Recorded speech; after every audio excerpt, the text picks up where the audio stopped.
Okay. So good morning to all of you.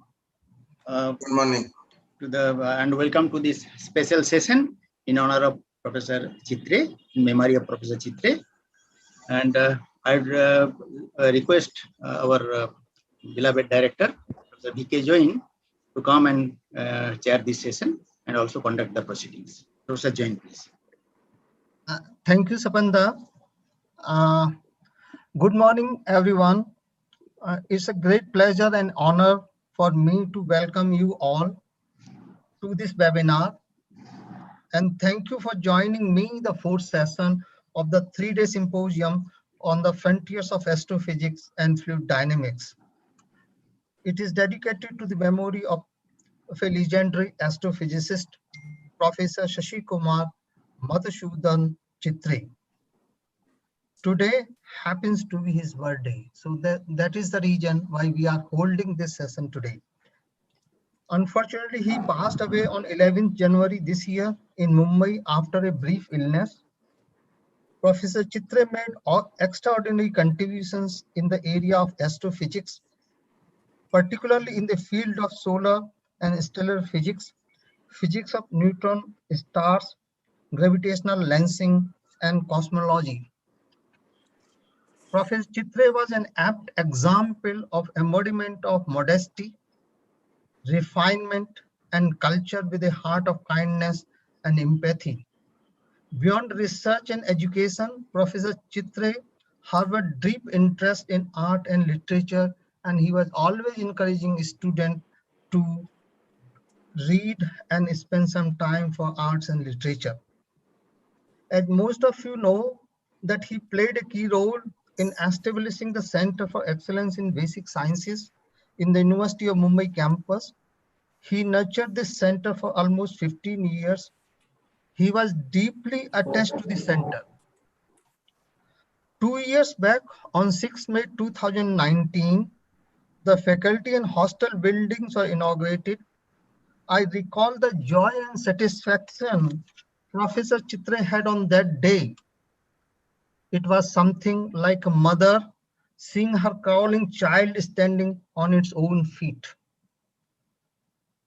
May I take this opportunity to say a few words about CVS?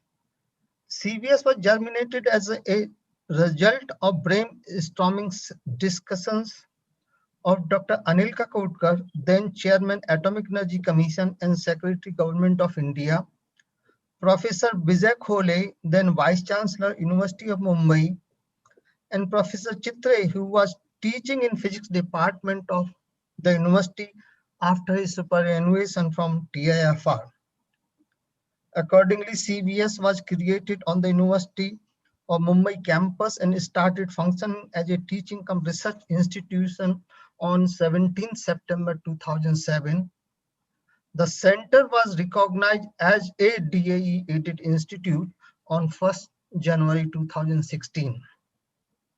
CVS has a small core faculty and distinguished professors of international repute. Visiting and adjunct faculty comprising of eminent practicing scientists from proximate research institutions form the backbone of the center. They contribute immensely to the teaching and research programs at the center. This enables students to experience first-hand knowledge of the subject from experts in the concerned fields. This is found to create an innovation-driven ecosystem in which learning is made exciting, driven by curiosity and creativity through new researches. And this is how it enables us in grooming future scientific innovators. In this context, I humbly take a pride in mentioning that so far more than 225 students from 9 batches have completed their MSc degree, and some of them have done very well in research. In fact, 3 of them who took up astrophysical research are delivering invited lectures in this symposium. The center is making consistent efforts to motivate and inspire students to pursue their career in science. Normal functioning of human activities faced a new challenge when coronavirus struck the whole world in March last year. We were no exception. Teaching and physical operation of the center was a difficult task. Professor Chitre was our pillar of strength. He was a great mentor, motivator, and guide in these difficult times. Every week, we used to exchange our notes on phone and also discuss about the measures taken to save the academic session. The current uncertainties have bothered him a lot about the future of the students. Despite his ill health, he could manage to take his lectures online in the last semester and completed his course. This was the level of his commitment. Although I could know him after I joined CVS, our interactions were very intense and I could gain a lot from his wisdom and experiences, and I really miss him a lot. Initially, we planned to hold this symposium in hybrid mode, but due to prevailing COVID-19 pandemic, all sessions of this symposium are held in online mode on Zoom virtual platform. This reminiscence session is also online. I would like to take this opportunity to express my sincere thanks to all of you for your time and for expressing your reminiscences about Professor Chitre. I extend my open invitation to all of you to physically visit CVS after COVID pandemic. Till then, stay safe. Once again, I welcome you all in this session and thank you for your participation. And with this, may I request Dr. Chidambaram for his reminiscences. Thank you very much. Hello, Dr. Jain. Are you able to hear me? Yeah, yes, sir. Good morning, sir. Yeah, very good. Yeah. Friends, I will mute myself now. Yes. Friends, we lost one of our leading scientists and educationists, also my friend and esteemed colleague in January this year, Professor Shashikumar Madhusudan Chitre. Chitre was a true Mumbaikar, born in Bombay. Of course, he went for his education first to England, where he obtained his PhD. And then he went to Caltech. But he returned to India, joined the faculty of the Tata Institute of Fundamental Research, where he did most of his outstanding research work till his retirement in 2001. Highly respected in the academic community, both in India and abroad, as a leading astrophysicist with particular focus on solar physics. Of course, the respect he commanded is visible from the fact that most of the leading astrophysicists, both Indian and foreign, some of whom I recognize, are participating in this memorial symposium. The last time I shared the stage with him was at the National Conference on India in Space and Nuclear Energy, Achievements and Challenges at the Nehru Science Center. This mega event was organized as a tribute to Dr. Vikram Sarabhai and was inaugurated by Professor Chitre. Dr. Mallika Sarabhai, daughter of Mr. and Mrs. Vikram Sarabhai, who was also present in the audience during this lecture, was the one. You know, Professor Chitre gave anecdotal remembrance of her father because he knew him in England, and Mallika Sarabhai very much enjoyed those anecdotal remembrances. He was involved in many other academic activities, of course, in the symposium, with so many astrophysicists present. You will hear also about the contributions that Professor Chitre made.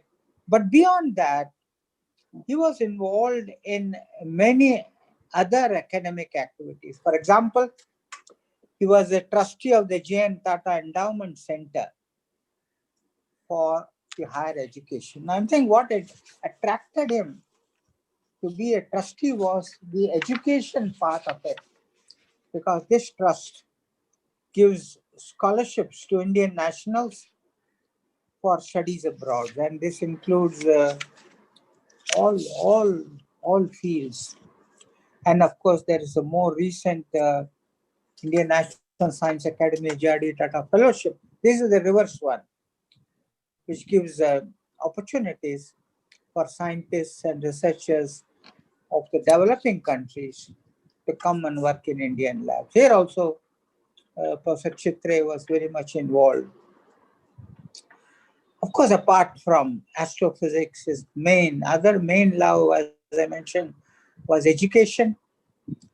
You heard from Dr. Jain about how much he has contributed to CEBS.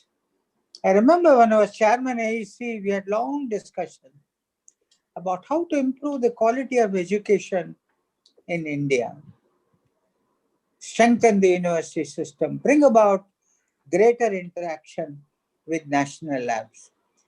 Even after became the principal scientific advisor in 2001, our discussions on this continued. Of course, the CBS is an alternate model to ISAS. And in this case, no extra effort is really, of course, some effort is always involved. Not too much effort is involved in establishing a new structure, both physical and administrative, because this is already available in the university. And the cost of establishment of a center like CBS comes down very sharply. And of course, you heard how it came about when Dr. Anil Kakodkar was the chairman. CBS established in September 2007, and it has a high reputation for providing quality undergraduate teaching embedded in a postgraduate and research environment. And also Chitre, they give a 5-year integrated MSc program in the basic sciences. Professor S.M. Chitre was the first chairperson of the CBS academic board. He would teach there, he enjoyed teaching, continued that association with CBS till the very end. In fact, I'm very happy that CBS, Dr. Jain is organizing this Chitre Memorial Symposium on frontiers in astrophysics and fluid mechanics. In fact, I had another personal connection with Professor Chitre, and we belong to the same housing society in Warsaw. And we have been office bearers together there. And of course, in his own way, he did so much also for the housing society. And of course, our being office bearers in the same society, I didn't live there, but I used to go there. That also gave me an interaction, an opportunity for greater interaction with Professor Chitre. On a personal front, Professor Kumar Chitre, as he was called, was very calm, ever smiling, with a refined sense of humor. But make no mistake, he had strong views on all intellectual and academic issues. The scientific community will miss him. Thank you. Thank you, sir, for your remembrance and your kind words. Thanks a lot. Now, may I request and invite Dr. Anil Kakodkar to give his remembrance. Sir, I'll mute. I hope I'm audible. Yes, sir, you are audible, sir. Okay. So thank you, Dr. Jain. I first came across Dr. Chitre, which, I had just returned from my deputation in UK. And as I returned, you always look for what has changed in the interim period. And two very significant things to note for me were two stars from Cambridge had come to India and joined TIFR.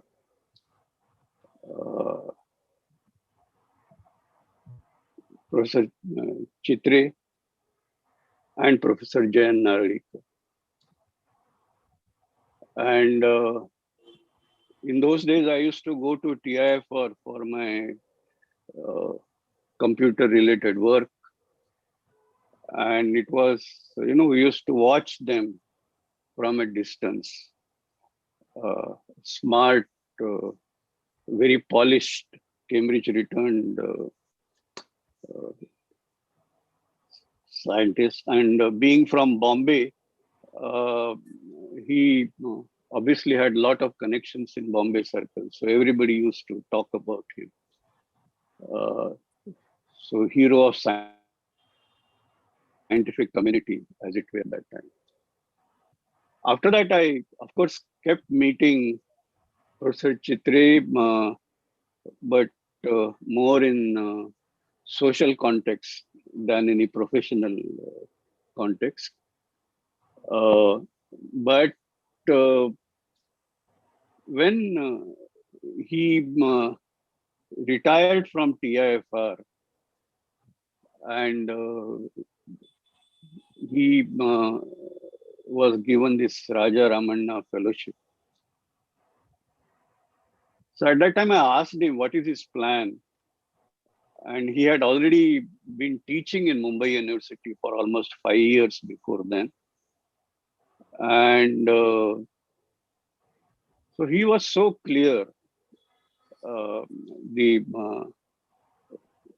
He says, Mumbai University is my alma mater. And so I'm going to teach in Mumbai University. And in fact, he used this fellowship to teach at physics department in Mumbai University. And I was struck by his commitment. For a person of the stature of Professor Chitre, he could do many more things, maybe much more impact-making things. But he was committed to teaching, and more specifically teaching at his alma mater. And actually, it's very rare to see that kind of commitment.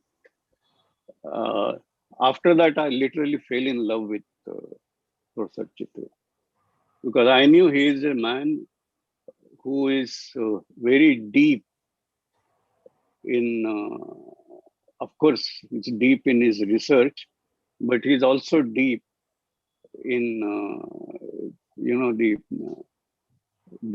the culture. He was obviously, by the time I knew, he's a great connoisseur of arts and so on, multifaceted personality. And of course, that is the time, as Dr. Chidambaram mentioned, this discussion had started about the state of higher education in the country, particularly in the context of science education. There was Professor Bide, late Professor Bide, late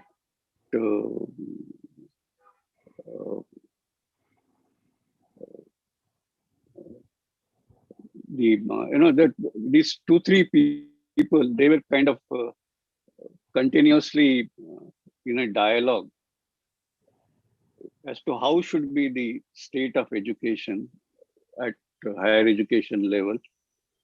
And this is prior to ICER's coming into existence.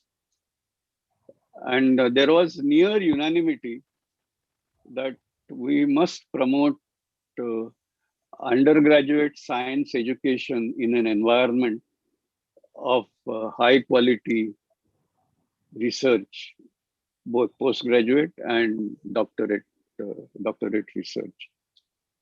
And so there was one track which kind of led to formation of ICERs, and I think it's a great move as far as the Indian higher education scene is concerned.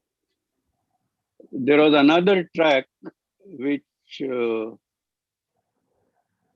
Professor Chitre particularly pursued, and that is about doing the same, conceptually the same thing, but in an existing university setup.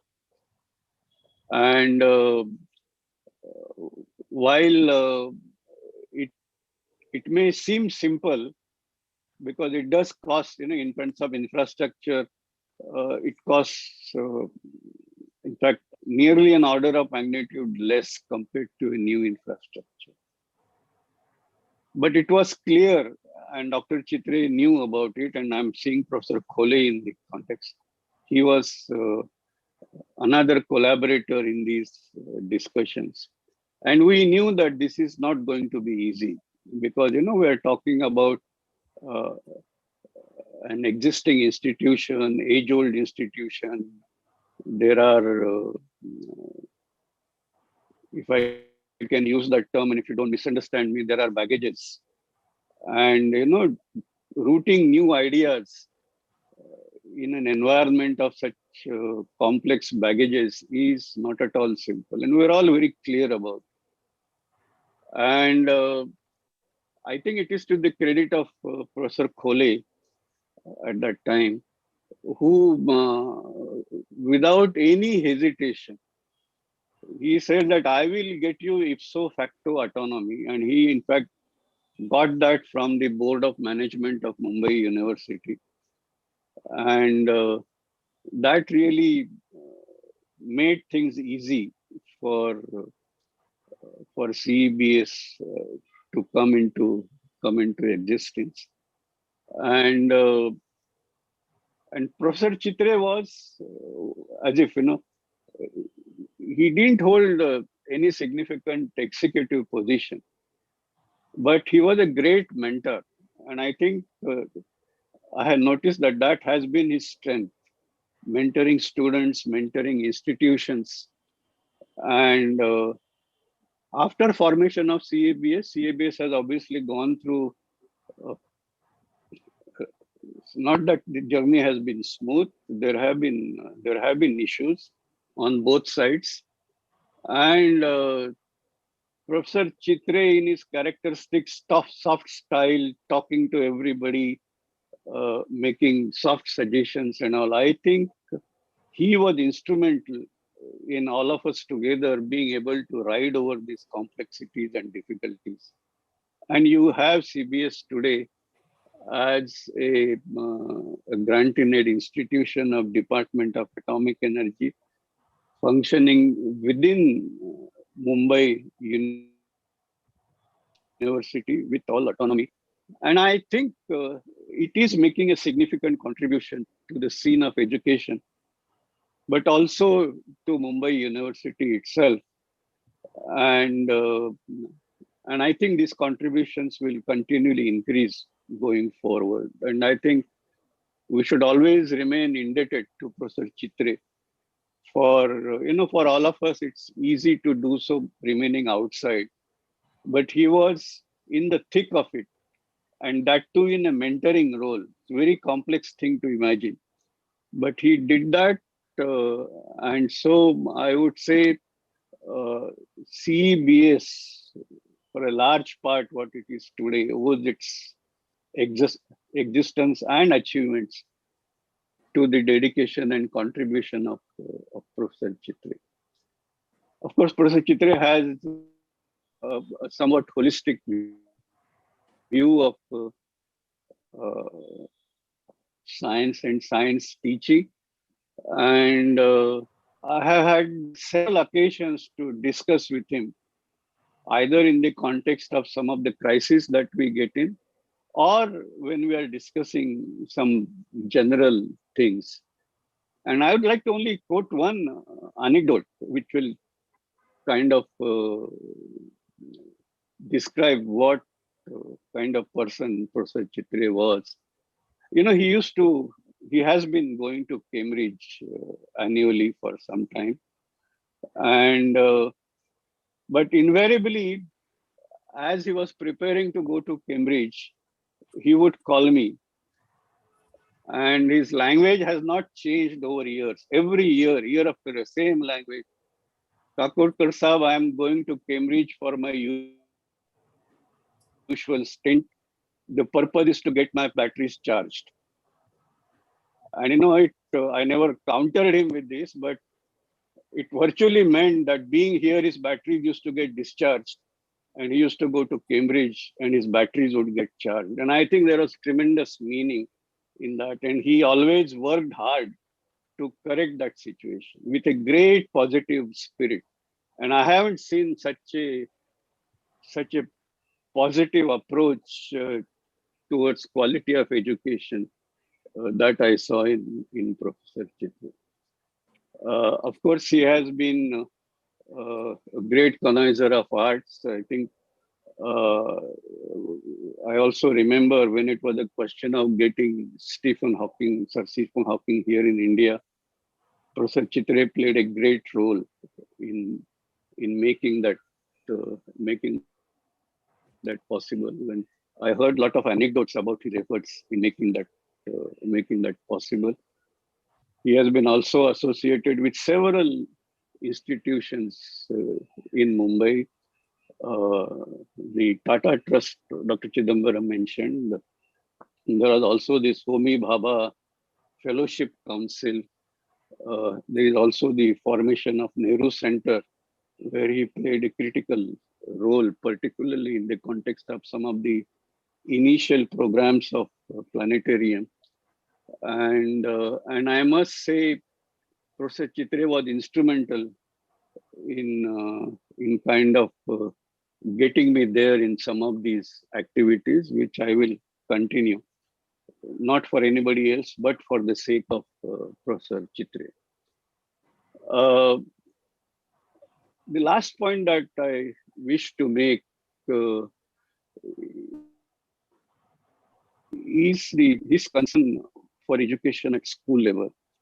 And he has actually made some efforts to start these activities, both at Nehru Center, as well as on other platforms where, so whenever he saw something being done in the context of mentoring children, whether they're school children, college children, researcher, it didn't matter.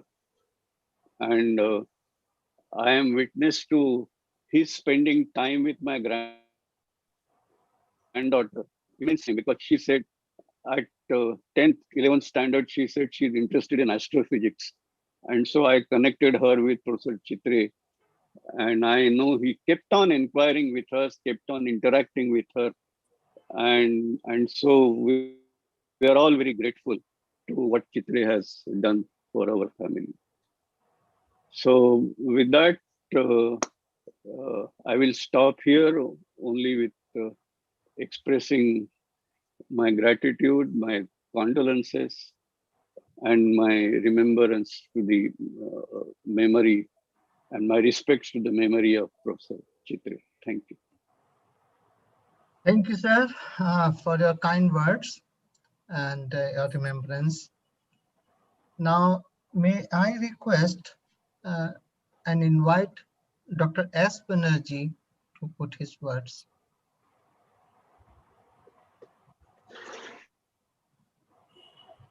Good morning, sir. Namaskar. Namaskar. We are. I just put myself mute. Okay. Namaskar. So on this meeting on remembrance for Professor Shashikumar Madhusudan Chitre, this is an occasion where I find Professor Vijay Khole, Dr. Chidambaram, Dr. Kakodkar, Dr. Jain, Swapan Ghosh, and many others have assembled, though virtually, So my interaction with Professor Chitre started when he came for a Trombe colloquium in BRC. I don't remember the date. I think in a recent time also he came once, that is around 2015 or 16. But I'm talking of the earlier date. That's the first time I saw him, but couldn't talk to him. Later, I got the opportunity in the Indian Academy of Sciences, Bangalore meetings, where he used to participate quite regularly, along with his wife, Srimati Suvarna Chitre. I have also attended many of these meetings and had occasions to meet them. It is more a social meeting at that time. I often shared the table for dinner or some snacks in those meetings and talked to both Dr. Chitre and Mrs. Chitre. In fact, I was also accompanied with my wife. So in that sense, we had developed a kind of a family feeling between us. The more intense meeting started when we started on the CEBS, Center of Excellence in Basic Sciences. I remember some of the discussions which just now Dr. Chidambaram and Dr. Kakodkar also mentioned, that in our country, it is recognized that there is definitely a need for encouraging basic research and improving the quality of education, so that there are more people who are really become eligible for making good contribution in basic research. Since independence till today, the number of institutes that have been created on basic research were not many. I'm talking of around beginning of this millennium. And so there was a need for that. And there are two approaches. One approach is to create new institutions. And the other is somewhat neglected, that is nurturing the well-established institutions which have already gained a very high status, but unfortunately, their both education and research standards were not being maintained. We can give some examples, like the presidency colleges, both in Kolkata and Madras, or even universities like Allahabad and Delhi. So these are places of institutions which are of a very high standard in the pre-independent India. But over the years, the same standard could not be maintained. So how much effort we are putting in nurturing these institutions to remain in that standard of maintaining the standard of excellence. So there is an approach which again evolved through a lot of discussion between Dr. Chidambaram, Professor Khole, Dr. Kakodkar, and obviously Professor Chitre. It was quite unique. I think in Dr. Jain's statement today, it was very clear when the CEBS was being thought of, it was thought of that you don't have to really recruit or get a large number of faculty from outside and make a big structure. Instead, can we not make use of the institutes, research institutes which are in proximity, and make use of them in the research? This has two advantages. One is, of course, again, Dr. Jain mentioned that you are going to get the teaching from active researchers in their field, and so they are very, very much contemporary in the research field, and they can contribute in a big way in teaching. So that was one concept. Second concept is infrastructural needs were much reduced, which again has been elaborated both by Dr. Chidambaram and Dr. Kakodkar, that the cost of setting up of an institute will be much lower. And the other point is that the students also will be getting an opportunity to get involved in some research right from the early period of their career. This is also extremely important today when we are giving emphasis to innovation. And for that, it is extremely important that they get that opportunity. And here again, because of the association of Bhabha Atomic Research Center, Tata Institute of Fundamental Research, and also IIT Bombay with the Bombay University, this opportunity can be given to a handful of students who are joining an institution like CEBS. So conceptually, this was indeed excellent. And it's like, I would say it's a kind of a role model which can be adopted by many other universities in many other centers of the country. But as again, Dr. Kakodkar mentioned, the passage from that conceptual development to the final making of CEBS has not been an easy path. There have been hurdles, and these hurdles were overcome by constant consultation, discussions, and advice and mentorship. And in that, I would say Professor Chitre's role was extremely important, mainly because of his personality. He was such a person that who could convince a meeting in a group of in a meeting of some scientist or educationist, the way this should be done, the way the hurdles can be removed, and finally, as has been mentioned, that by 2016, the CEBS got a status of an aided institution of the Department of Atomic Energy, but it has its autonomy and it is nested in Bombay University. So it's a part of Bombay University, has its autonomy, has its finances coming from Department of Atomic Energy. This kind of system has been set up, a stable setup has already been done. Professor Chitre really has contributed in every step of this. He was the member of the governing board. He was also the academic council chairman, and he has maintained this role all along. He had some important points. In fact, somewhere I read that he was quite deeply influenced by the education system in Caltech, and he introduced some of the concepts like the holistic education. You don't get fragmented into specialization right in the beginning, but have an overall knowledge of the science as such. And that's why here you have the physics, chemistry, mathematics, computer science, and biology, all equal importance in the first year of the course in CEBS. Obviously, this also has been accepted in other places like in ISERS, but CEBS has also done it, and it has done it very effectively by having the right kind of faculty drawn from various institutes around it, particularly BRC, TIFR, and IIT Bombay. Then there is a system even now existing that the students do get opportunities to come and visit the laboratories in BRC and do some research right from the beginning. May not be so much deeply right in the beginning, but they get introduced. What's exactly research? That kind of that feeling they get.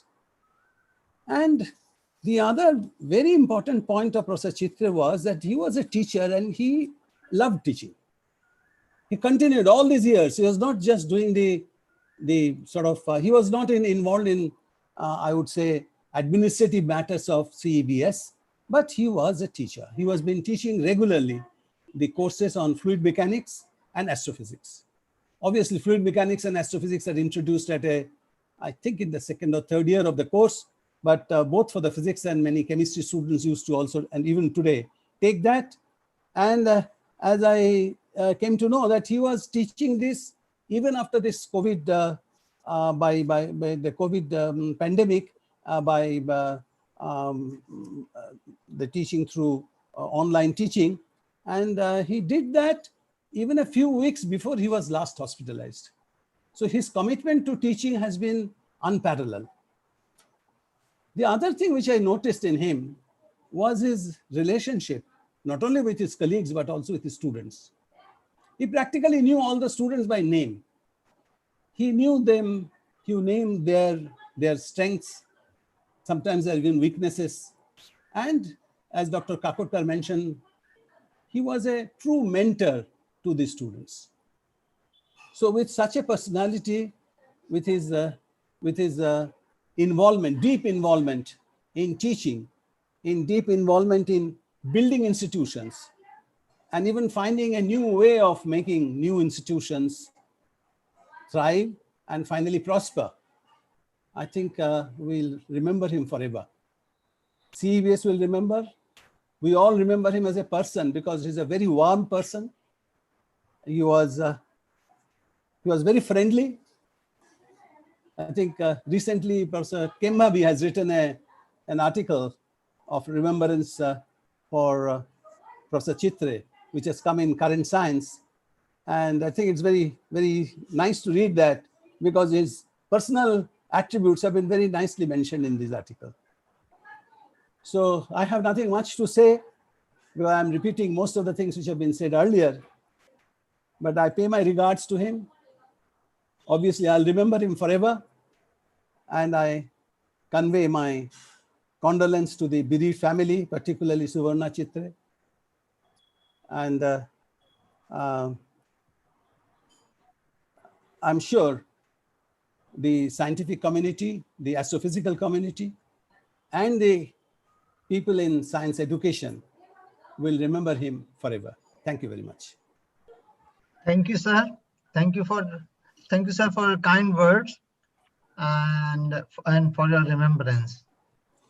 Now, may I invite Professor Vijay Khole, sir, to say a few words. Khole, sir, thank you. I'll mute, sir. Okay. Good morning, everyone. Professor Jain and the distinguished scientists, teachers who have assembled here. For me, it's really a difficult proposition to speak about Professor Chitre when he is not around us. I would always miss him, miss his big forehead, bright eyes, and gentle smile. He was a true model of a scientist come teacher. His understanding of how a teacher should be on the university campus was very specific.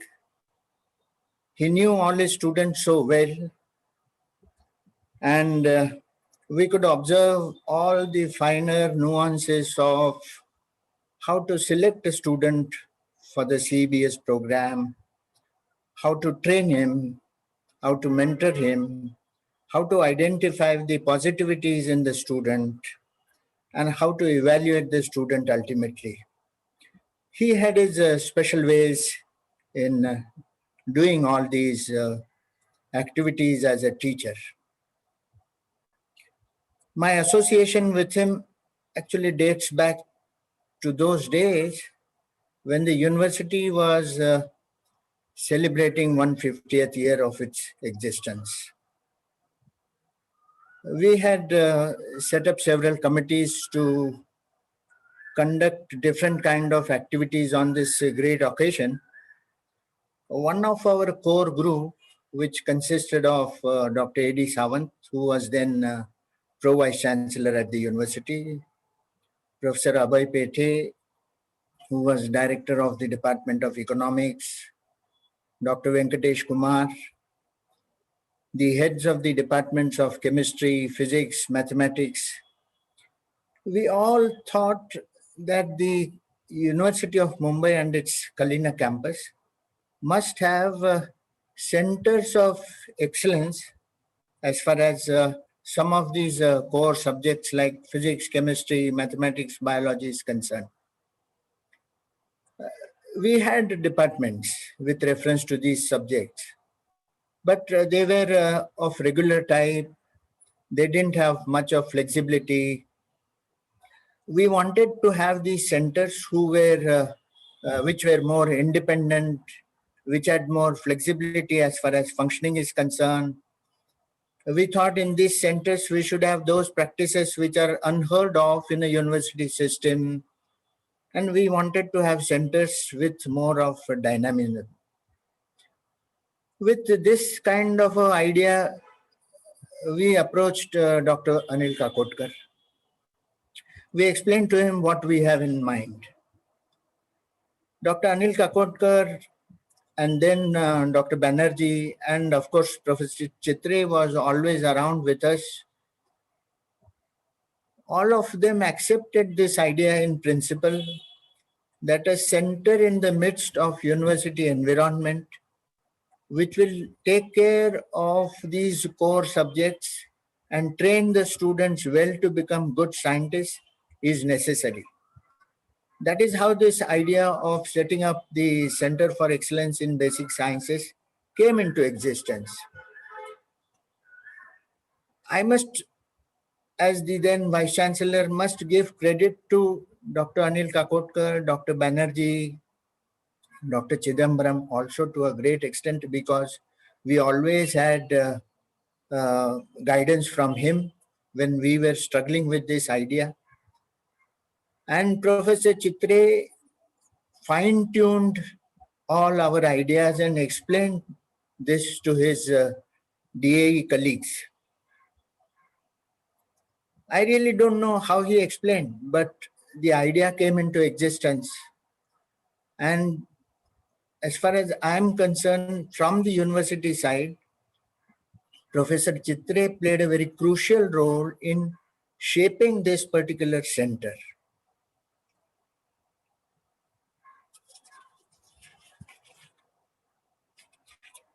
In all our discussions, Professor Chitre used to be around. He would always be helpful, supporting the academic aspirations of the university, academic aspirations of the teachers on the campus of the university. Initially, he said that those teachers who would teach in CABS also must come from the university departments. And he went a step ahead and said that even the college teachers need to be involved in teaching at CABS, because they are the ones who will take the message of this integrated program to the students in the colleges and let brighter students opt for this kind of a unique integrated program which we were providing in CABS. We had also requested Professor Chitre to go around to the affiliated colleges and talk to the students and talk to the teachers, which he did very well. In all those initial years when CBS was getting set up, Professor Chitre took keen interest in setting up the entrance exams for the CBS. I remember those days we had set up about 159 centers where students came from all over India to appear for those central examinations which we were conducting. Luckily for us, the first director was Dr. Deepak Mathur. I see him in the gathering. Professor Chitre and Dr. Mathur took a lot of trouble in understanding the university system, getting the university used to a culture which was alien to them, and setting up this CBS. Great amount of effort and hard work actually has gone in setting up this CBS. University authorities, university teachers, university administrative officers also luckily, fortunately understood how unique this experiment is and supported the experiment. As Professor Anil Kakodkar has stated, as Professor Banerjee has stated, it was also around that time that these ICERs and NICERs were getting set up all over the country. Many of them actually took some inspiration from this unique experiment which we had started in University of Mumbai. I remember many of the directors at these ICERs especially used to consult Professor Chitre with reference to how to admit students, how to select the required staff for their institutions. So in a way, Professor Chitre played a very important role in improving the quality and levels of higher education, especially with reference to teaching of physics, chemistry, biology, mathematics on the university campus. Those days he would personally go around and see the infrastructure, development of infrastructure, setting up of laboratories, buying of equipment. He personally would float the tenders, finalize the tenders. I have seen all that. And all those efforts, I used to really admire. And as Professor Kakodkar has stated, he did not held any administrative position then. But then he nurtured the center as if it is his own child and looked after it so well that we see the center so established with such firm roots on the campus of the university. In my opinion, Professor Chitre actually built a miracle on the campus of the university, built a miracle in the university environment, and provided a fresh look to the education that can be imparted in the university system with the help of the scientists, with the help of researchers, with the help of involvement of research students, with the help of involvement of PhD students, and all those experiments he did so well at CEBS. I'm sure the CEBS and its environment will miss Professor Chitre. The university actually has lost a vital link as far as education and educational experimentation is concerned in the loss of Professor Chitre. I offer my condolences to the bereaved family of Professor Chitre, and I also thank Dr. Jain to have invited me to participate in this. Thank you very much. Thank you, sir, for your nice words and remembrances. Thanks a lot, sir. Now, I request and invite our chairman, Shri K and Vyas, sir. Of course, he has a meeting today with the Dr. Jiten Singh, minister, who is a minister of Department of Atomic Energy, around 12:30. So thank you very much, sir, for sparing some time and giving your impressions about Professor Chitre and about CBS. Yes, sir. I just go on mute. Yeah, thank you, Dr. Jain. I hope you are able to hear. Yeah, you are audible, sir. Audible. Thank you very much, sir.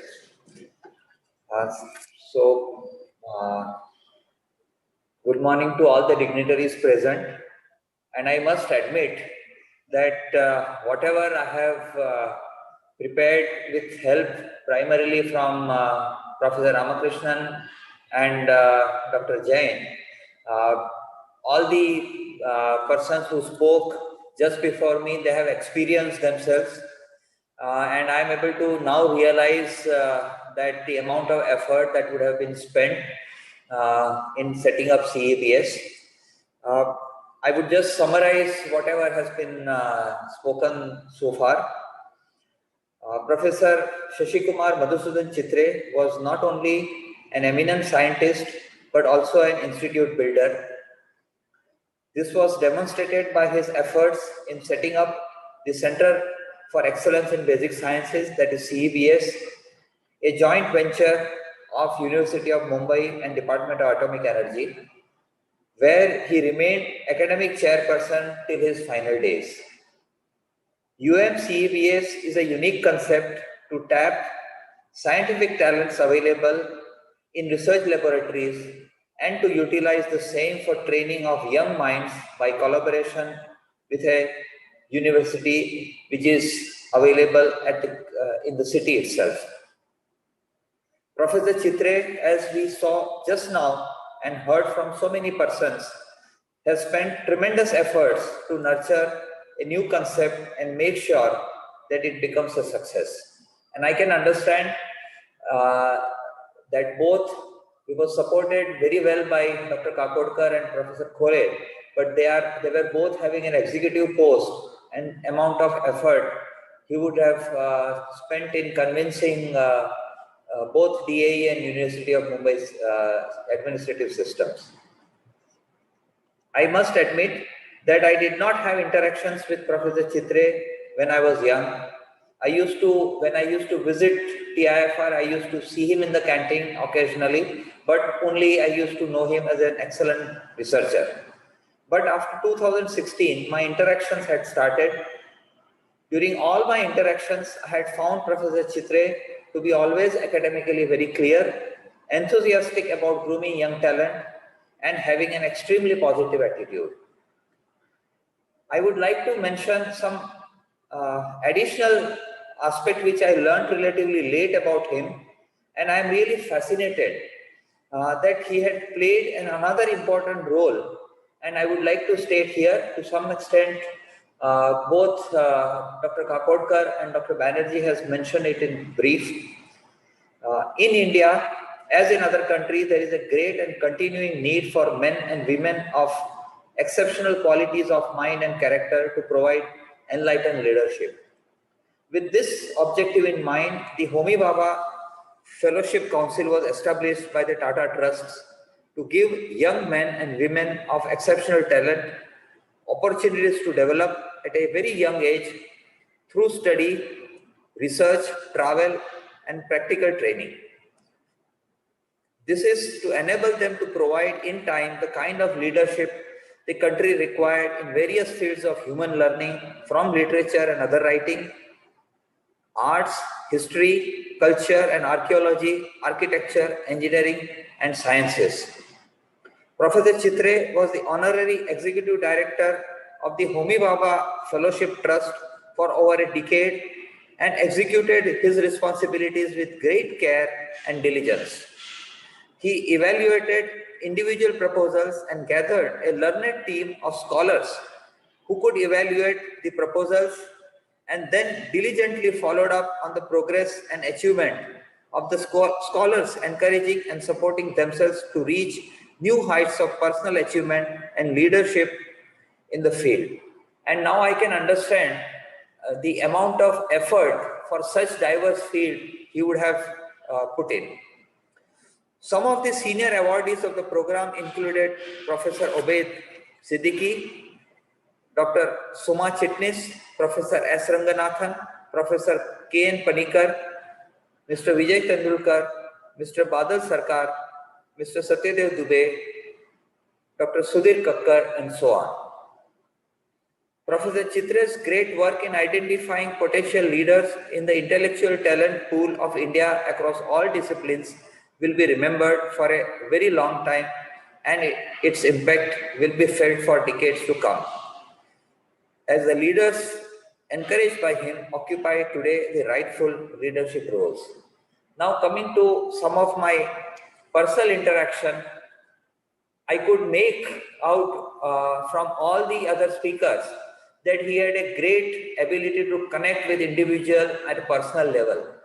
Even though he was so senior to me, he tried to connect with me, and one of the very unique way he demonstrated is I graduated from MS University Baroda, and he had his possibly, if I recollect clearly, maternal grandparents belonging to Baroda. He had visited the city of Baroda and stayed there for a fairly long time in childhood, and using that as one of the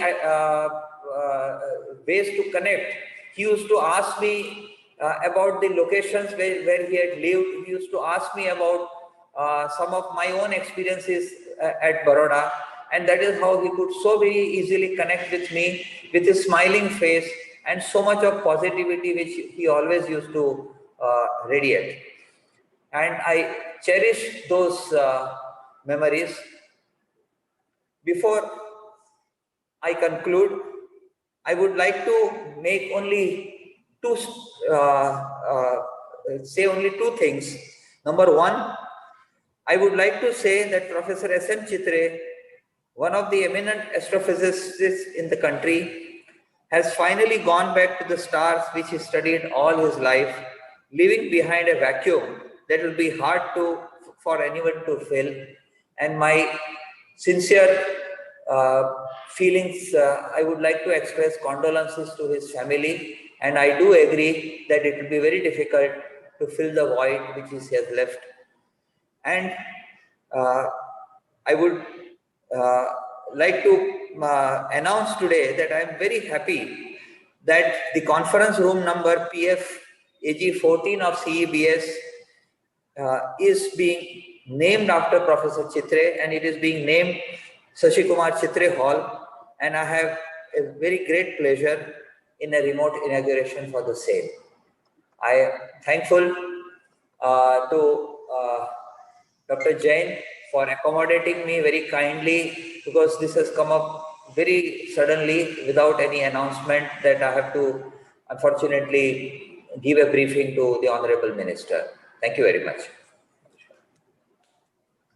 Thank you very much, sir, for sparing your time, because you have to join a meeting very soon in just maybe few minutes with Honorable Minister Dr. Jiten Singh. Thank you very much, sir, for your impressions, and we are grateful to you. Thanks a lot. Now, may I request and invite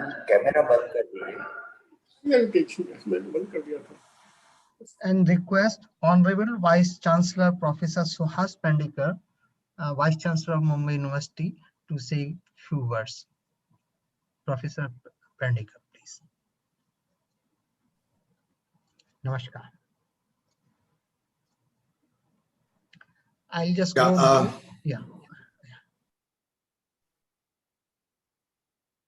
Am I audible, please? Hello? Yeah, you are audible. Yeah, please. Okay. Thank you so much. Very good morning to all the distinguished scientists, professors, and my colleagues from University of Mumbai. Well, I'm here to pay tribute on behalf of University of Mumbai and my personal behalf to one of the great astrophysicists the country produced, and that is Professor S.M. Chitre. We all know that the reputation of any institute or organization is not built by bricks or mortar, but by the people who work there. And Professor Chitre earned that reputation as one of the finest, not only one of the finest person, but the contribution he made. And till the end, in fact, he was working, I would say. I was fortunate enough to meet him first time. It must be about, I remember 8 years back. And my first meeting with him was in Cambridge campus in UK, when I was one of the members of the delegation led by the then Sheriff of Mumbai. And the whole purpose was to visit some of the leading universities in UK to understand the best practices and to see their infrastructure and the overall educational culture in UK. And we happened to meet Professor Chitre in Cambridge campus. And that was my first interaction. And when I met him first, and as we all know, that the first impression is so impactful. And that's what happened with me. He was in Marathi what we call as Rushi Tulya. So that sort of the impression I gathered, and I realized that yes, this person is like a father figure and must be working like same with many. After that, of course, there was a gap. We didn't have much interaction later. And I happened to meet again only after I took over as Vice Chancellor of University of Mumbai. And then I realized what Professor S.M. Chitre is and his contribution, especially our Honorable and former Vice Chancellor, Professor Khole said, how Professor Chitre was instrumental in building the Center of Excellence in Basic Sciences in the university campus. And it has become one of its unique activity in the country. No other university has such setup in their campuses to promote basic sciences and with such quality education. So thanks to Dr. Kakodkar, Professor S.M. Chitre, and others, of course, for such a wonderful contribution to University of Mumbai, which the University of Mumbai takes pride. The whole purpose of, I feel, the coming together and paying tribute is to learn something from such personalities and take it forward to the next generation. The simplicity, I think, was the real virtue of Professor S.M. Chitre, that what I could understand. And his tenacity to contribute for the betterment of CBS. We had some discussion, in fact, I think last year only, as how the CBS activities can be taken forward along with University of Mumbai, and how we can involve more and more teachers from the other departments of University of Mumbai. And he was very keen for that. Unfortunately, then the more than a year we lost in pandemic, and the entire education system is disrupted. But he had several ideas of how University of Mumbai and CBS work together, and especially to enhance the research activities and the collaborations between the between other departments of University of Mumbai and CBS. So he was almost, I would say, restless as the challenges increase, how we need to work together. Well, at the same time, I feel bad that I did not have much association with Professor Chitre, and that is something that always will remain a void or gap. And I can only say that the University of Mumbai has lost a great link between the higher education system, the research and innovation, as far as the university is concerned, as far as the CBS is concerned. And once again, on behalf of all my colleagues of University of Mumbai and my behalf, I pay tribute to such a great personality, and we need to take it forward to future generation. And we need to ensure that such type of leadership will be, in fact, nurtured, and we should be able to have that sort of the personalities in future, future scientists who will be able to contribute to the national growth. So thank you very much for giving me this opportunity. Thank you. Thank you. Thank you very much for your kind words. And surely we understand we have lost a link between the two organizations. But anyway, we will maintain, we will sustain, we will continue to work in collaboration. Thank you, sir. Now, may I request our former chairman, DAE, Dr. R.K. Sinha sir. Dr. Jain, good morning.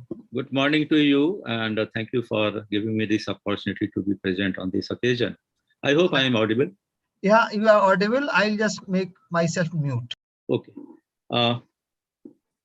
My respected seniors and the distinguished personalities present on this occasion. I first met Professor Chitre when I think it's sometime in 2012 when I took over as Director Bar. So 2010 when I took over as Director Bar. And the first impression, which I would say was amazing in terms of, without getting introduced to him, the smile, the benevolence which emerged from his expression was something very remarkable. That face I still recall. And when we got introduced, of course, it was much more closer awareness about who is what. But then one of the rare personality who is able to impress individuals and make them friends and well-wishers in one go. Thereafter, of course, as has been mentioned, the interactions with University of Mumbai and DAE institutions continued on that platform. The last meeting with him, let me jump straight to the previous year, was when I was invited on the National Science Day, 28th February last year. I can only compare that previous occasion with the new occasion. Previous occasion was when the CBS was functioning from certain states, prefab structures. Our governing council meetings were held in already established conference room in University of Mumbai area. And this event, which I am talking about, was organized in its own campus, its own hall, of course, prefab structures also there. And most importantly, Professor Chitre was there to welcome me as someone who is so proud of his family surrounding him, the family including the faculty as well as the students, and who is so proud of the assets which have been created by this family. I will not forget that occasion. He also accompanied me in a special session with the students after my talk was over. And the way he commanded respect all along in the student community outside is nothing which one has to mention. And at that moment, I felt that so long as Professor Chitre is in charge, the students will never find any model to follow and pursue in their life. And certainly, his remembrance will drive many of the students and also faculty members, young faculty members on the path of growth of this institution, CEBS. Dr. Banerjee and some other my seniors mentioned about the way CEBS came into being as an innovative concept, an institution principally funded by government. Initially, during my early tenure, it was through project-based funding, very limited funding. Professors could not be employed on full-time basis. And thereafter, of course, towards end of my tenure as chairman, we were already well on the way to establish a mechanism for adopting this CEBS as a grant-in-aid institution of DA. In fact, I do recall the then director, Professor Hosur, sharing with me certain concerns which were emerging even after I had retired in terms of the certain languages which had to be used in documents for the purpose of integration with the two bodies. And at that time, I had felt that so long as we have got Professor Chitre, every doubt will be cleared and we should not have any problem. My previous speakers have already talked about this eminent personality. I can only say that as a director BRC and secretary DAE, of course, we did contribute to establish the brickwork and the structure and the entity called CEBS today. But if there has to be a soul of this institution, I would say that. And I'm very pleased to know that an important part of this institution has been named by the current chairman at the Energy Commission, Vyas, in the name of Professor Chitre. It is very apt because this institution will be reflecting the soul of Professor Chitre. such a eminent personality, benevolent smile, winning a smile, that I can always say that his presence will always be felt in the corridors of CBS and University of Mumbai, as well as wherever he had worked in the past. With these words, I will conclude, and I only wish to express my heartfelt condolences to the members of the bereaved family. Thank you very much. Thank you, sir. Thank you, sir, for your kind words.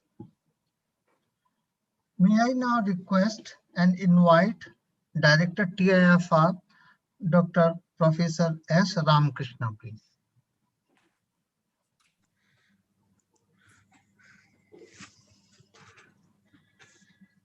Thank you, Dr. Jain, for inviting me in this august audience. I think many things have been said about the eminent scholar, Professor Chitre. What I'm going to talk about is some personal interaction with him, and remember those things with kindness, and that would be always with me. So Professor Chitre, an eminent scholar, and he also had a subtle sense of humor and a penchant for discussions on many topics in science and art. I'm sure many of us gathered here are fortunate enough to have direct interaction with him and benefited by it.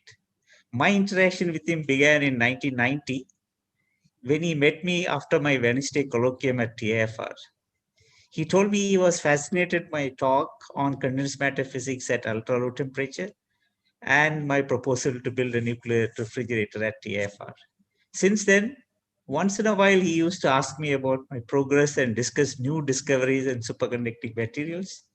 And once he remarked that, instead of doing to search for HTC superconductors, I better study the superconductivity in neutron stars, which are really high anyway.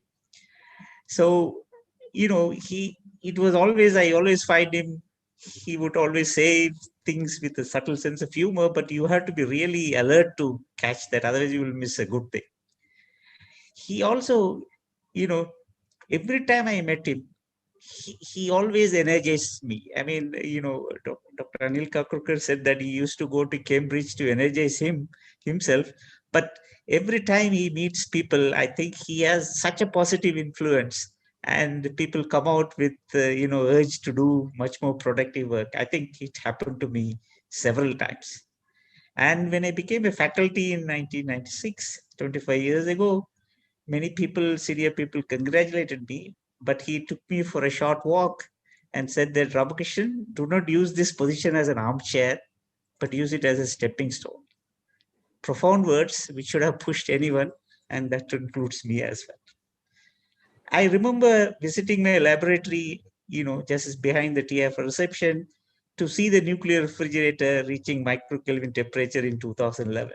He recalled the BBC show done by another famous physicist, Nicholas Curti, demonstrating the production of ultra-low temperature in a live. So, his immediate question after seeing the performance of the fridge and this, what are you going to do with it? So I said, there is this 50-year-old problem of superconducting in bismuth, which I'm going to adjust. Immediately he said, that is worth the struggle. Let me know how it is progressing. So after the successful work, he invited me to CBS to give a public talk. And, always, every time I meet him, I feel I could do even much more things. And the last one is the message which I got in the form of email on October 10th. He said, many congratulations on being appointed as a post of director, a fitting culmination of your dedication of service to TIFR. This is a wonderful piece of news, and we hope that your tenure, you will leave a stamp of excellence in both research and teaching in the institute. So this is how he is passionate about every institute he touched upon, be it TIFR, be it CBS. He has done, he is always constantly thinking about it and see how one can improve it. I really cherish the time I am associated with him. I think we have really lost an eminent scientist and a great teacher, thoughtful mentor, above all, a fine human being. My condolence to his family. Thank you. Thank you, Professor Ramakrishnan. And now I request our academic board chairman, Dr. J.P. Mittal, to say a few words. Can you hear me? Sir. Yeah, yes, sir. Yeah, we can. Okay. Well, thank you very much, Dr. Jain, for giving me this opportunity to say a few words in remembrance the great personality of the Chitre. I was going through my mind for long past days, and I remember the very first time I met Dr. Chitre was almost 55 years ago at the campus of Caltech, when I was doing my postdoctoral at the University of Los Angeles, along with another TIFR professor, Devendra Lal, who was also doing at that time some work with Professor Willard Libby, with whom I was doing postdoc. Then one day he said, let's go to Caltech and listen to Feynman's lectures. And it was usual thing for many people from UCLA used to go to listen to Feynman's lecture in those days. And there I saw Dr. Chitre, a very bright young person with all the Cambridge accent and wonderful smile, very benevolent face. And we talked for a certain time about the situation of research and teaching in India, and how much he was filling with the joy, filling of the enthusiasm to do something about education in India. And he had many, many ideas, and he said, we will meet again after some time. And then that happened after some time when I joined back BRC, and I met him at TIFR again, when he was where he had joined by the time as a bright shining star. As somebody said, there were two stars at that time in TIFR, Narlikar, and young stars, I would say, Professor Narlikar and Professor Chitre. So everybody was looking for them, and I also met him there. And that time also, I asked him, what is your advice? So he told me one very good advice, which I've never forgotten. That is, he said, stop doing anything, whatever you have done in the postdoctoral work with Willard Libby. And I took it very seriously. And I said, look, okay, I will never do carbon-14 dating, for which Willard Libby was awarded the Nobel Prize. And I followed it to the end of my career. Because he told me that you will be seen as somebody else's protege unless you do your own type of research, which will make your line and known to you in the literature that this is Mittal's group's research. So these advices were extremely useful to me throughout my career, scientific career as well as administrative career. And after later on, I met him once or twice. He was busy in his work and I was busy in my work, various types of researches. Then I gave some Foundation Day lecture, I think many, many years ago at CBS. And that time again, I met him and we looked at CBS, the whole concept. He explained to me and how he is getting different kind of education to the younger undergraduate student. And they have been planning on this, and he showed me the entire concept of this. And I was tremendously impressed by the situation, by the way they were imparting the education with a very low funding basis. And lo and behold, after a certain number of years, I was given this present assignment as the chief of the academic board of CBS, which he used to have in the very early stages of the thing. So as the time will have it, I again went to him. He had a small office at the prefab, and he was there smiling, a very small amount of lunch he used to take. And he told me again certain things. He says, look, we have here a Gurukul. That's the word which he used to use very often. And we give education here as a Gurukul type of education, in which we know the names and the families of most of the students. And as many people have talked about this specialty, that he knew every student's plus point and the minus points, everything. So it was based on a low-cost model, which have been told before here. But he insisted that if I take this assignment, my role should be mentoring, and mentoring not only the students, but also grand mentoring the students as well as the teachers, and take them to various research level heights, which will be unique of their own. and unique, representing CBS research. And that's what I have been trying the last couple of years to inculcate in the faculty as well as the students. He was very insistent that the undergraduates must be involved in the research. And subjects which we teach at CBS, we had a lot of discussions on what kind of things we can do in our autonomy. So what he explained to me that, of course, we have to take the usual courses which are prescribed by the universities, but we must have many courses in the subjects where universities are not giving courses. And among them, I can name this astrophysics, astronomy, and he said fluid dynamics, and then chemistry. He told me a very number of cases of, like, for example, radiation chemistry, nuclear chemistry, and laser spectroscopy, laser chemistry, quantum chemistry, computational chemistry, and similarly in CRISPR technology, in biology. So he was so much ahead, far ahead of every teacher, that is who can see vision, that what are the areas which are going to be important in science. So not only we should make the foundation of the students very good, but also make them absolutely update about the various research areas of that. And that is the policy which governs today CBS, and it is entirely due to the advice and the mentoring of Professor Chitre. And in such a nice fashion, he will never be found any angry or anything bad about his student. He will only be telling and coming sometime after 11:30 or so, giving lecture and chalk on his fingers, and he will enter my room and he said, Mittal Sahab, he will always say, Mittal Sahab. I said, look, I am very younger to you. He said, Mittal Sahab, let us talk about this particular student. He has not been doing very well. How do we want to think?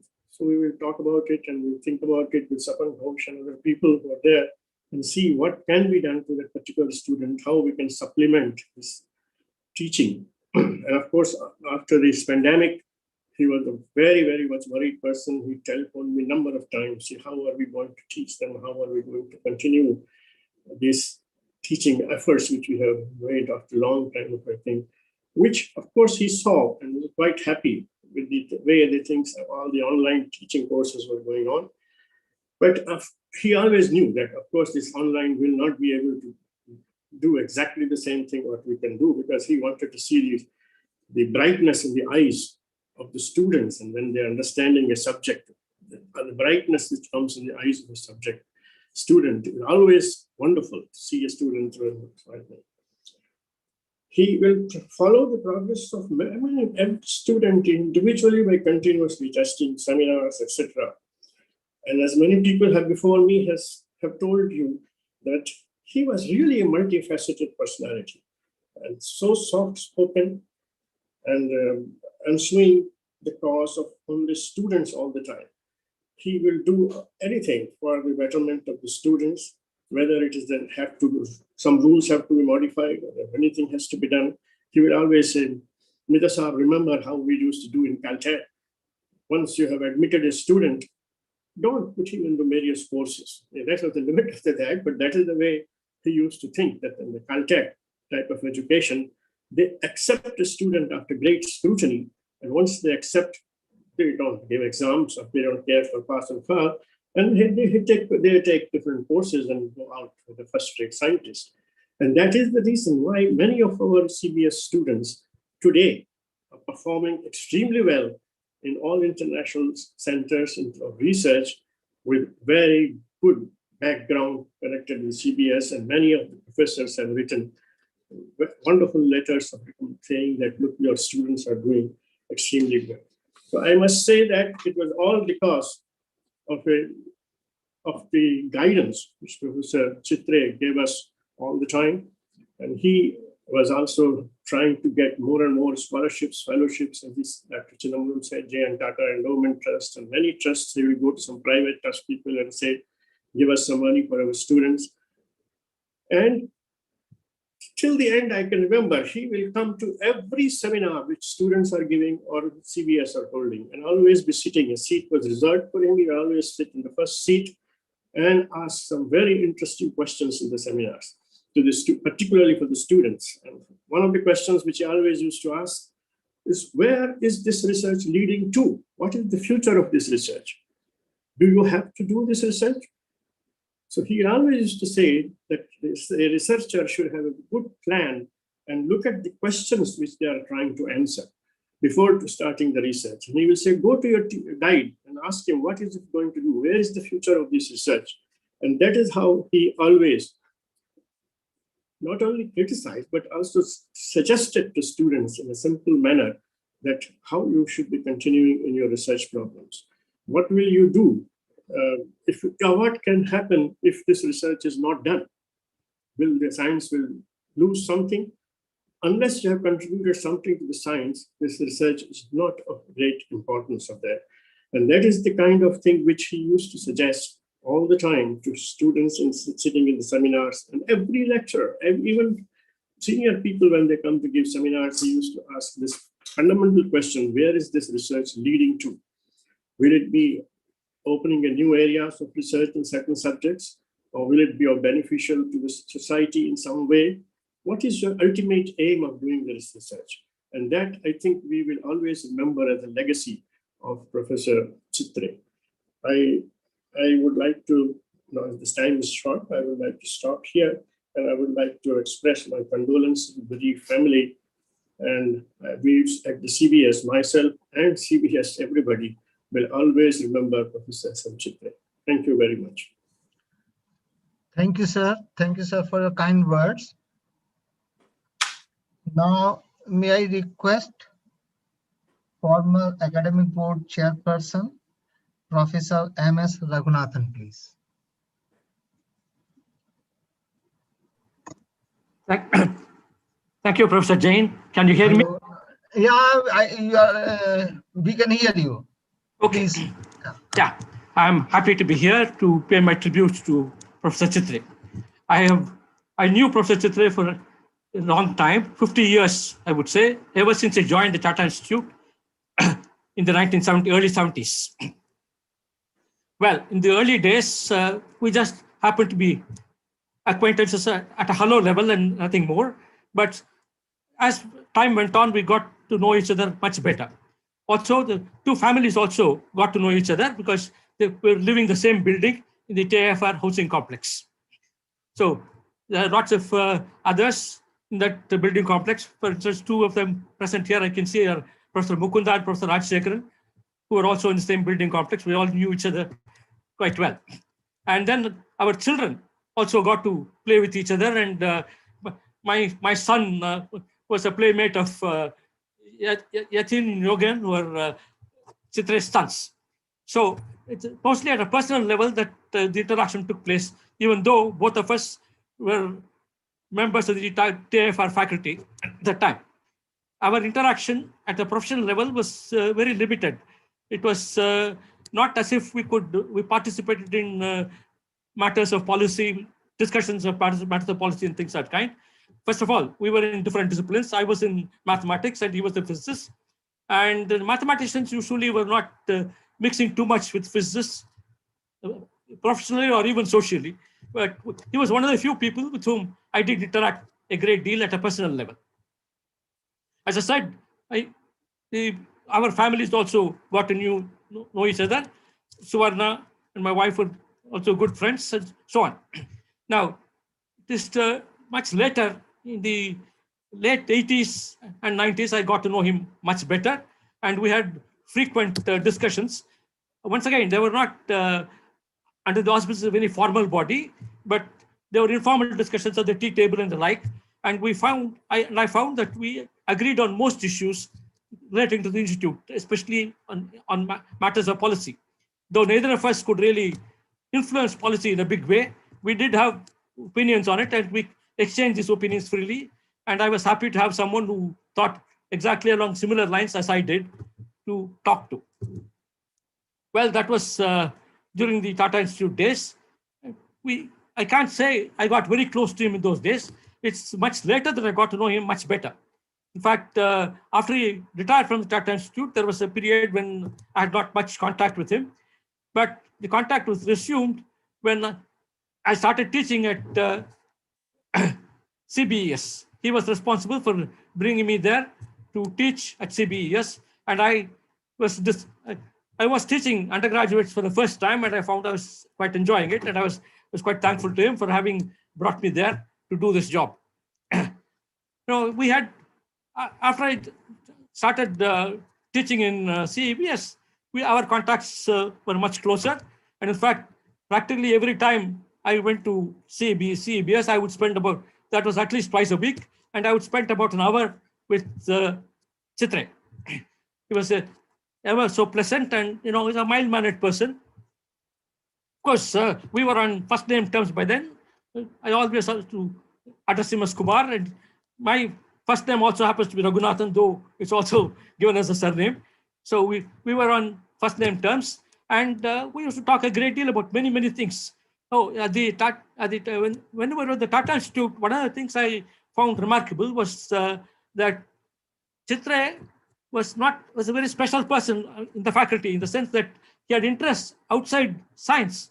He was very much interested in art and literature, and he knew quite a few people who were important people in these fields, and he had good contacts, and he used those good contacts for the benefit of the Tata Institute.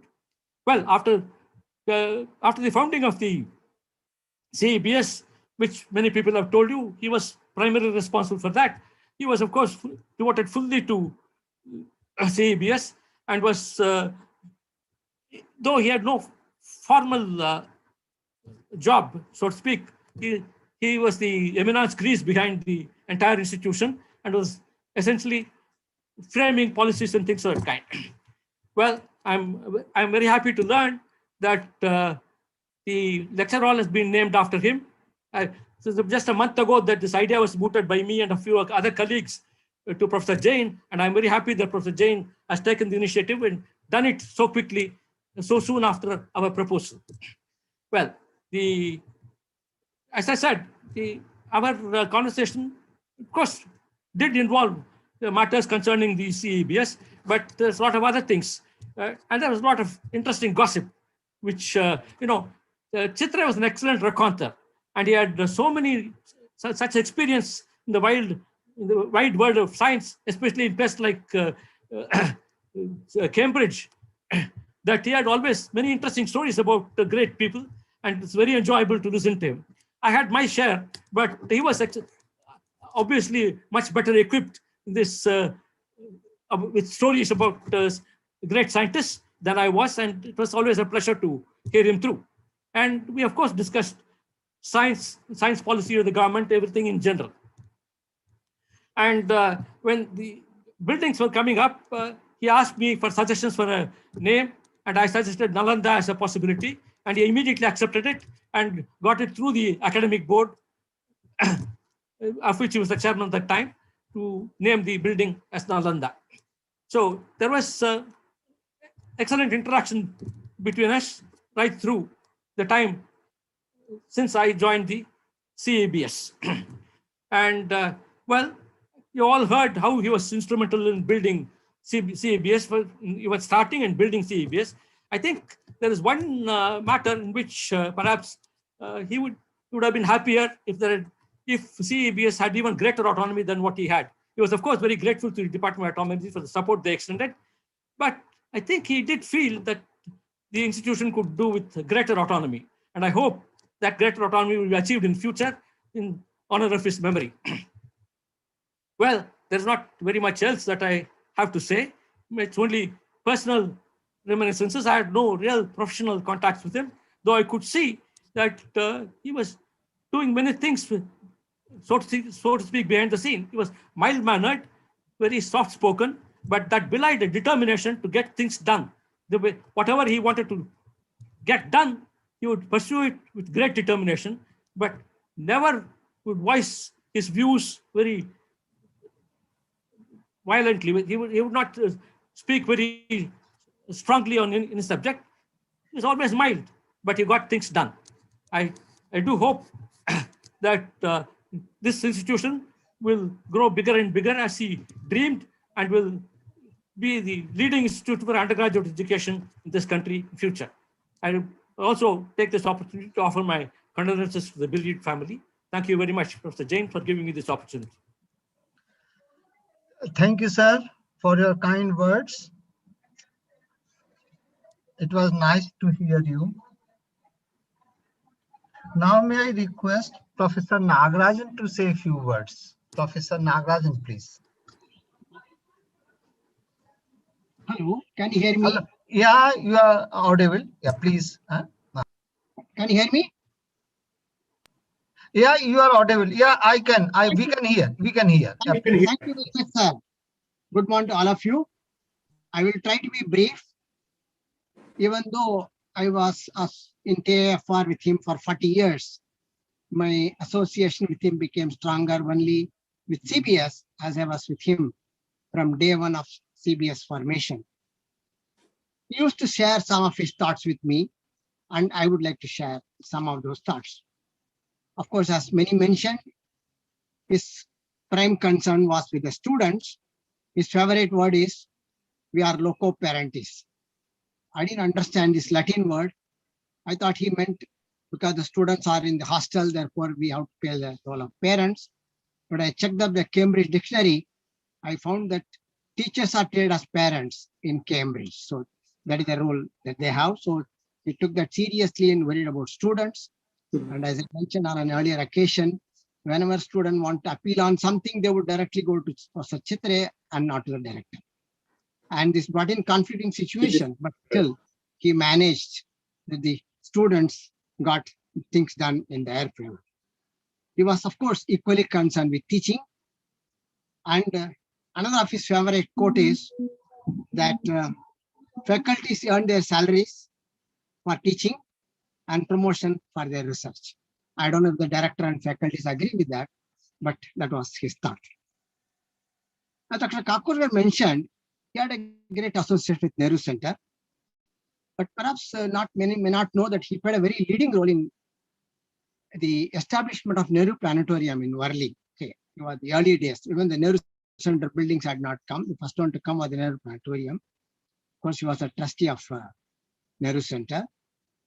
And when some space became available in planetarium, probably they shifted some library, there was some space available, and they had an idea of having a laboratory for underprivileged children. He was very keen on that movement, and he wanted CBS to play a great role in establishing that lab for the underprivileged children. He took me there once. I gave one lecture demonstration. In fact, one of our colleagues also gave a series of lecture demonstrations. He took me for 2 rounds of discussions with Dr. Arvind, who is the present director of the planetarium. I don't know what is its status now. If Arvind is listening to this, maybe he will have something more to say. I think one of a fitting tribute to Professor Chitre would be, if it is still not formed, that should be revived, and let there be one laboratory for the underprivileged children at Nehru Planetarium. Now, even though Professor Chitre was a theoretical physicist, he had a great importance for experimental science. And in fact, he ensured that there is a course on experimental techniques. It was there for the first few years, but later on it got dropped off because there was a feeling that students are overloaded and sort of partly compensated with the electives.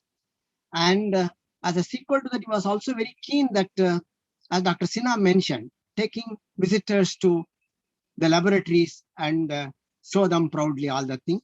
Can the host flash the slide which is there? Yeah. Thanks, Dr. R.K. Sinha. So we remember your great visit.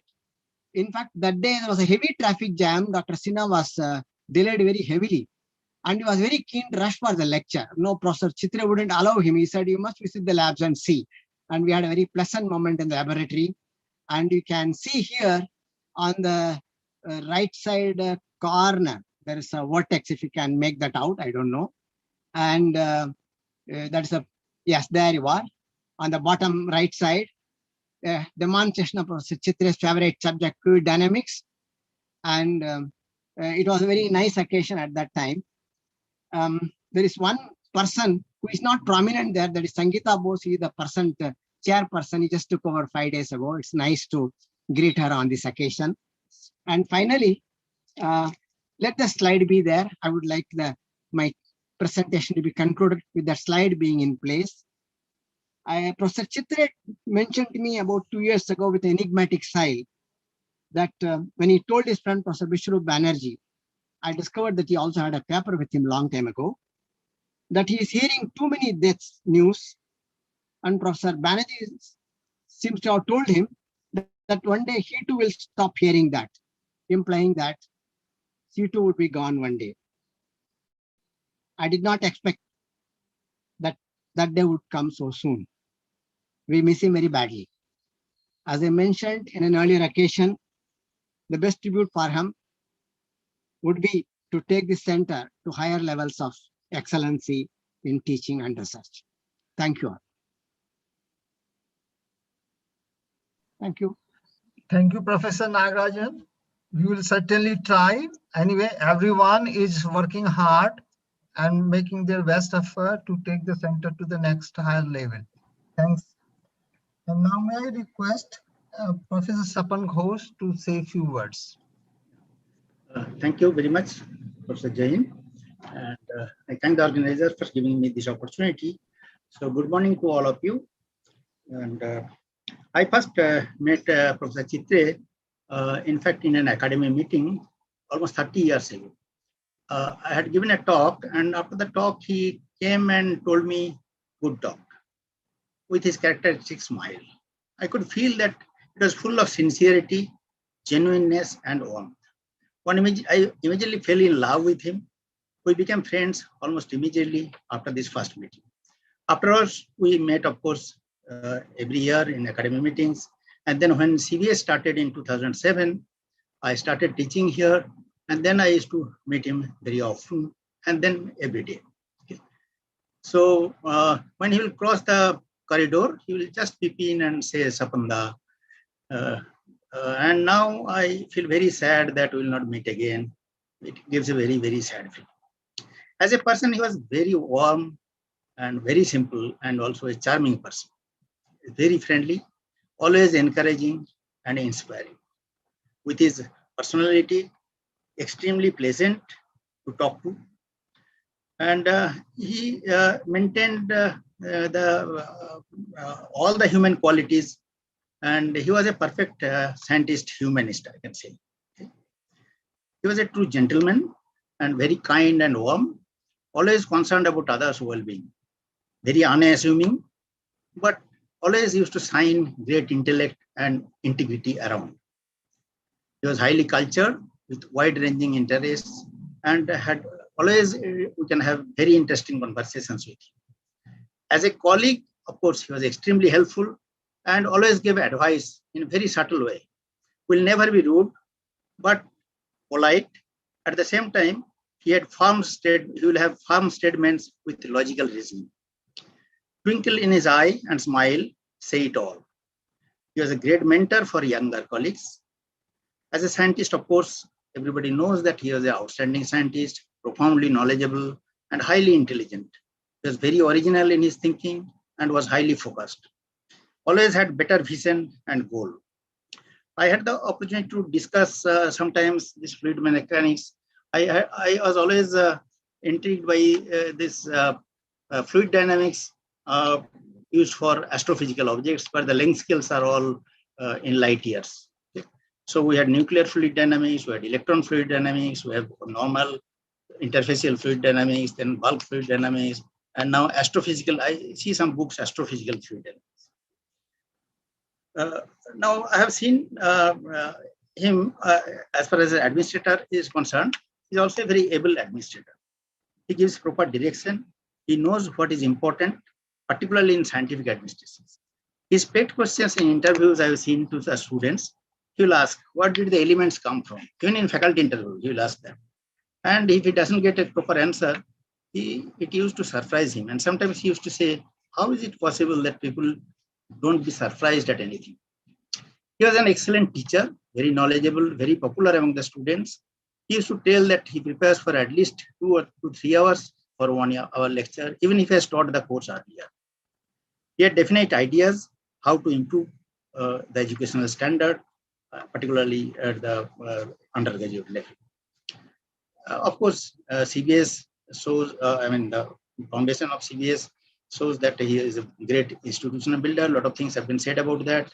He was keenly interested in better undergraduate education, and it is a new model set up resulting into CBS. And he was a grand mentor to not only to students, to many of us. In fact, each letter of his name, Chitre, symbolizes his personality. C for caring, then humble, innovative, talented, respectful, and empathic. Sir, we'll always miss you. We'll cherish the fond memories of you. I'm really fortunate to have the opportunity to be with you and have your blessings.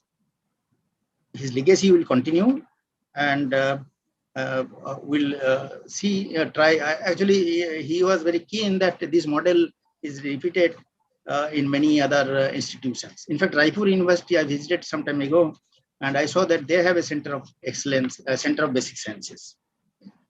So we'll now our duty is to continue his legacy, and I convey my heartfelt condolences to his family, and thank you very much. Thank you, Sapanda, for your kind words. Thank you, sir. Now I have a pleasure inviting his lifetime friend, Professor J.V. Narlikar, please.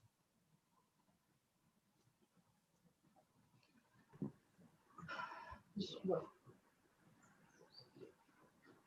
Namaskar. Hello. This is Jayant Narlikar. Yeah, namaskar, sir. I want to talk about my encounter with Kumar Chitre long time back.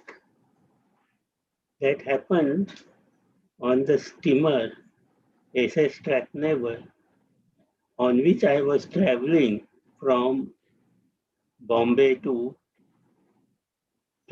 Tilbury Docks in London. I had heard that Kumar Chitre was a bright boy from Bombay who had been also winner of many different awards. And it was felt that he will go into some industrial job of high paid industrial job. But although he was selected by Liver Brothers, which is now Hindustan Livers, for a position, he rejected it, saying that he wanted to continue doing mathematics. I was greatly impressed by this dedication, and I hope to meet him in Cambridge. Now it so happened that on this boat, Strathnaver, the very first meal we had was lunch in the dining room, and I being what I would call very rare person in terms of eating experience. I had been vegetarian with only omelette variety. So on the boat, I had decided to try everything that was available in the menu. So I ordered steak on this particular lunch day. And when it came, I could not eat it because it was very hard. I couldn't cut it. And I was wondering how do I eat it? When I heard somebody laugh and say, "Oh, you have had the same problem that I had." I looked and found a young man, and he introduced himself as Shashikumar Chitre and said, "Call me Kumar Chitre." And then I introduced myself and to ask him to address me as Jayant. So I was hoping to meet Chitre after going to Cambridge, but it was even before that I was meeting him on the boat. We had very nice time on the boat, and later on in Cambridge also, I found Kumar Chitre, a great companion, and many times, since he was about a couple of years senior to me, I could approach him with problems. I should also mention that in Cambridge, I had a road accident and missed several lectures.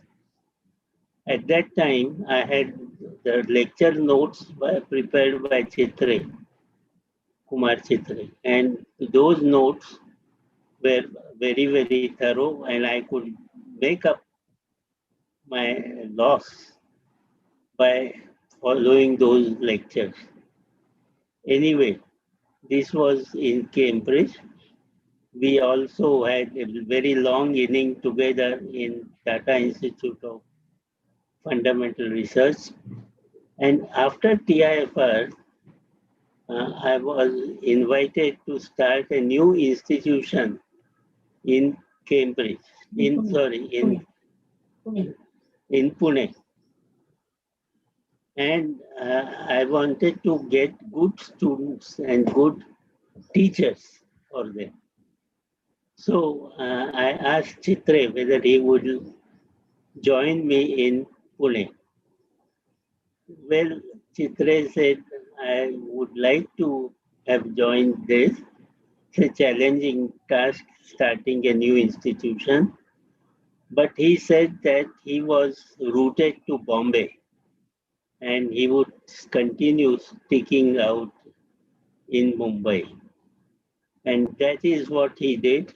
As you know, after he retired from Tata Institute, he continued his association with the what you would call this new center, that CBS that he had created, and it was very appropriate that somebody as dedicated and as competent as Chitre was showing interest for running CBS. Indeed, it was one of the good things to have come about that Chitre was available as the great old man, grand old man who was about to retire and who would continue giving his various experiences for starting the new institution. I do hope that this will continue in future.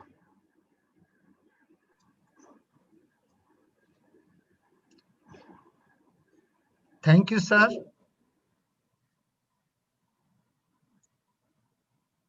For giving us time and conveying your first meet with Professor Chitre. It was really nice to hear from you. Thank you very much. Now, can I invite Professor A.D. Sawant? He was at that time former Pro Vice Chancellor of Mumbai University. And then he moved to Rajasthan University as a Vice Chancellor.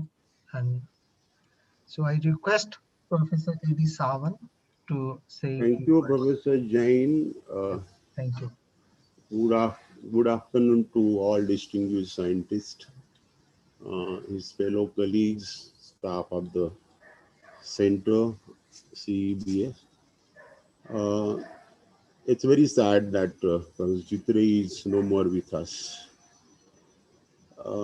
So many have spoken so many things about him because he had a very rich academic life and difficult for all of us to forget. In addition to his concern for development of science and actual teaching and research. Chitre was born on this planet like a star, 7th May 36, and he made unexpected exit on 11 January 21. back to the stars. Probably ask question to the God, why the human race is suffering on the planet Earth because of pandemic that we are facing. Sir was expected to be very much with us under this crisis on this planet. Maybe some super thought of him could have probably shown us some light. My association with Professor Chitre goes back when Professor Haldar organized Einstein centenary lecture on 14th March 79 at Institute of Science. There are two speakers, distinguished physicist, Professor Chitre, of course, and Professor Madhu Dandavate. And hall was jam-packed to listen to both of these stalwarts. That time Dandavate was in fact holding the post of railway minister. So the lecture he delivered there, both of them, and both had chalks in their hand. And we students and teachers normally have some papers in hand while delivering lecture, but they didn't have. And they derived so many equations, each of them, and then including Professor Dandavate, that was surprise. Politicians using board for young students, it was surprise, and occupying the position of railway minister, he went on writing Einstein equations, and both of them mesmerized the youngsters at the institute, and in fact inspired many of them, you know.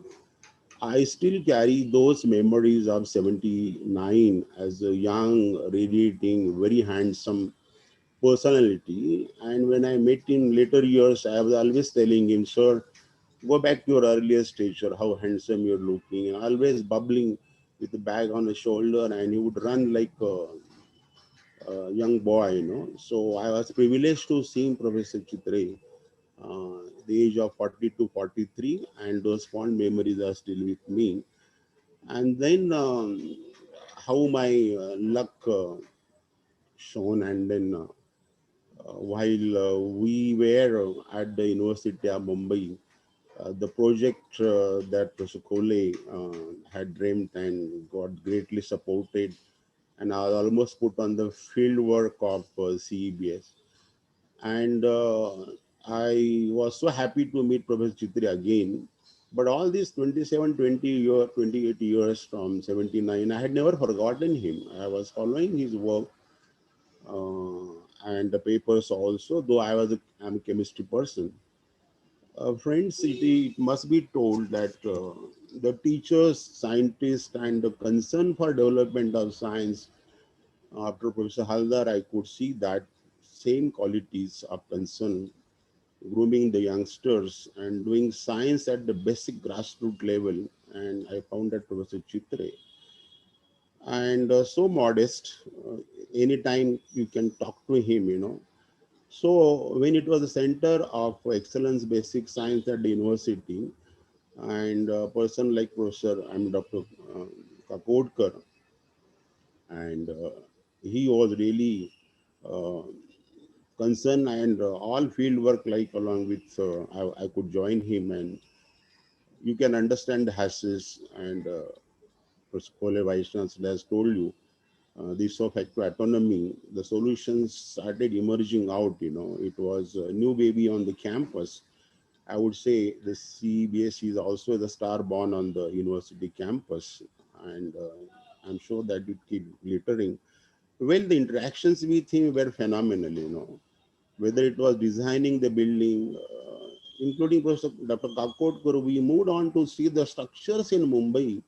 Look at his involvement and sincerity, such a big stalwart, Chitre and Kakodkar sir. We went and saw many structures, many models, a lot of designing, in addition to how the legal formalities to be completed, society formations or this and that, and getting faculty. So it was ultimately center was born, but will not tell you all the stories, but then you can see it came to realizations that center was on the campus. I was trying to put many ideas to these great people, and The one he accepted that give the chance to students to change the branch, because after 12 students are mesmerized to go to medical engineering, and if not, then they come to these sciences, and then they might think that they are good in this subject, but actually they excel in some other subject. So that was accepted, and I was always worried getting faculty on the universities, granting aid and the government formalities, lots of hassles. We didn't want this center to suffer by any way. So I was always insisting them that create a rank up scientists in the grade of the professors, or keep those grades, but they could be selected by DAE as a scientist professors, and so that there will be no crunch of the faculties. I don't know what next arrangement. Then in search of the director to head this center, the dream project, naturally the more concern, a lot of deliberations. Then ultimately, we also visited Ayuka, and he was eyeing on, let me tell you, Kimbavi, but very modestly, Kimbavi was involved in Ayuka, and she said not. But then the mentor fell on the Deepak Mathur, again the great leader we found in him, followed by the Hosur. So it is a very good creation, I would say, these stalwarts have created, in which the contribution of Chitre cannot be forgotten. And then I really clinged upon his association, would bother him always. Any developments happening, I would ask him. In fact, I questioned him that he was the one who impressed our mind of a chemist, that how elements were formed on this planet, the star burst and sun's energy and all those things really made us to understand. He dreamt many things. He had a dream of getting, while in Cambridge, to get Stephen Hawking in India, and he succeeded in 2000. And the entire scientific community thronged into the Bhabha Auditorium at TIFR. I was also privileged to attend his lecture, and his dream came true. Hawkins was in TIFR. He could bring him a year before his superannuations. He also narrated the joke, right? I mean, not a joke, but how modest he was. Normally, person like us would say, I can't do this. But then Stephen Hawking expressed his desire to have a tea at Taj, because Taj is international famous. He didn't say no or didn't have any excuse. He used his good offices to talk to one of the directors of Tata Sons, and they could have a good tea, even accommodations also. That is what modesty he had. So at this age, I insisted upon him to come to Institute and deliver Professor Haldar Memorial Lecture sometime in 2017, 18, yeah. And she was happy to be on the Institute of Science campus, because it was sister institution. It is like Elphinstone College, almost same campus. And he was telling the fond memories that how Elphinstone, as he was sharing the room number 2 and the ground floor laboratory of the Institute's East Wing, in the possession of the Elphinstone College. And then he was pondering over the library, trying to meet visitors, the great stalwarts at the Institute, and using the library. So his passion is admirable. Beyond that, in 2018, I just put the word to him, sir, inspiration camp or inspire camp or some more gathering of youngsters is being convened at the Nagpur. I was interested upon to call eminent persons. So he willingly agreed to travel with me at Nagpur, and also Professor Dr. Yakmi. We went to Nagpur, and I tell you, the Nagpur was ushered into all youngsters thronging into Institute Nagpur, and they didn't even allow to have tea or lunch also. It was so difficult. 2 days he was almost geared by the youngsters. So that is charisma, scientific charisma, more than I would say celebrities in the minds of youngsters. And that's the 2 days we have seen. So friends, all the mentors of the science over here and the seniors, his work that he carried, I'm sure the specialization should flourish in a CBS center. We have a lot of expectations. Professor Khole and myself were pondering over this idea of meticulously planning at the chamber of Dr. Kakodkar at the Gateway office. And we have done a lot of brainstorming and hassles that we faced, and it was our sheer daring, I would say, to go ahead no matter what the things will come in a way, because in government you do not know, even the good things you do, sometimes there will be very nasty questions coming before and facing it. Well, I am happy that the center is doing very well. It is the dream comes true. Even admissions after NICERS and ICERS and IITs and this center, I'm sure will be equally, and bubbling centers on all the campuses and other universities will emulate the concept that we have built up here.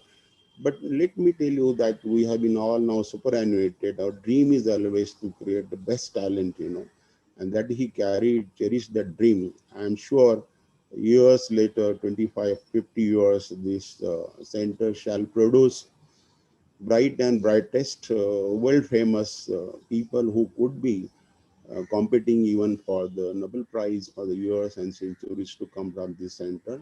So the university, in the government and the DE, as long as DE's hand is on the center, we are not worried. I'm sure it will run through very well, and we have a lot of expectations. So that will be real cherishing the memories of Dr. Chitre. We lost really eminent persons, and we feel very sorry he's not with us. Let's contribute every might to grow science and cherish his memories at CEBS. Happy to know that the DE has announced that hall is named after him, and we can think and dream many more in his memory at the center and the University of Mumbai or Alma Mater. So I pay my rich tributes to this. The fond memories of Dr. Chitre can be never forgotten. Today also his image is sweeping his mind of age of 40 to 43, my first interactions, unforgettable lecture and his personality, and followed by my continued interactions with him after under the reasons of getting together in establishing centers in those authorities that I had. And we did that. We are very happy about it, and that's why we're all here. So again, pay my rich tributes to this great scientist, and may his soul rest in the peace, and see us watching that center is doing well. Thank you very much. Thank you, Professor Sawant, for your tributes and your wishes for the center. Thank you very much, sir. Now, may I request and invite the first director of the center, Professor Deepak Mathur, please. Are you able to hear me? Yeah, I can hear you. Namaskar. I'll just go on mute. Thank you, James and the organizers of this wonderful symposium, to give me an opportunity to talk a little bit about Kumar Chitre. I've been sitting here and listening to all the attributes and characteristics of Kumar that people have talked about. I agree with all of them, and it would be perhaps unnecessary for me to repeat many of the things that have already been said. So I'll try to be brief, and I'll try and focus on one or two reminiscences that come to mind.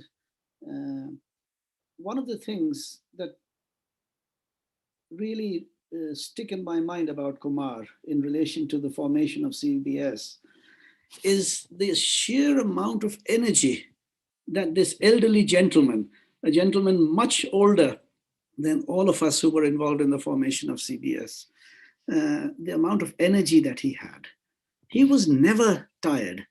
He would spend a whole day talking to various people, having meetings, discussing, going here and there from the campus of Kalina, from the Kalina campus to TIFR, back to Kalina campus. And then at the end of the day, he'd go home, and in the evening, invariably, he would ring me up again and we would have long conversations. The amount of energy and the enthusiasm that he demonstrated was phenomenal. And I'll never forget that. For a person who was senior to me, he was senior to Dr. Khole, he was senior to Dr. Sawant, he was senior to Dr. Kakodkar, he was senior to Dr. Banerjee. These are the team members who were responsible for the initial work that was done that led to the formation of CBS. One example is the amount of care and dedication that he showed in the pre-formation stages, when we had organized the national selection test, the national screening test in many, many centers all across the country. After the selection,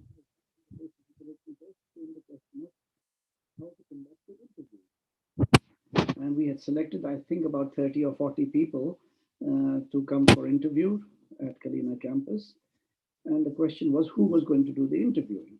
Now, this is a difficult situation because the university, as Dr. Khole has already alluded, 150-year-old university with strong traditions and methodologies that have been well established and implemented over the years, was now suddenly confronted by these people coming from DAE saying that, look, let's do things entirely differently. Let's have interviews for an undergraduate course. And how to do these interviews. And Kumar was, of course, very concerned that in the normal course, one would have sort of gone by hierarchy, and it would have been suggested that all the heads of departments of physics, chemistry, biology, and mathematics and computer science would constitute, along with senior people from a few senior people from DA institutions, would constitute the interview committees. But Kumar was very concerned that in order for the staff of the university to fully embrace the idea that CBS was going to be embedded within their campus, it was necessary to reach out to people on a wider basis than just the head of departments.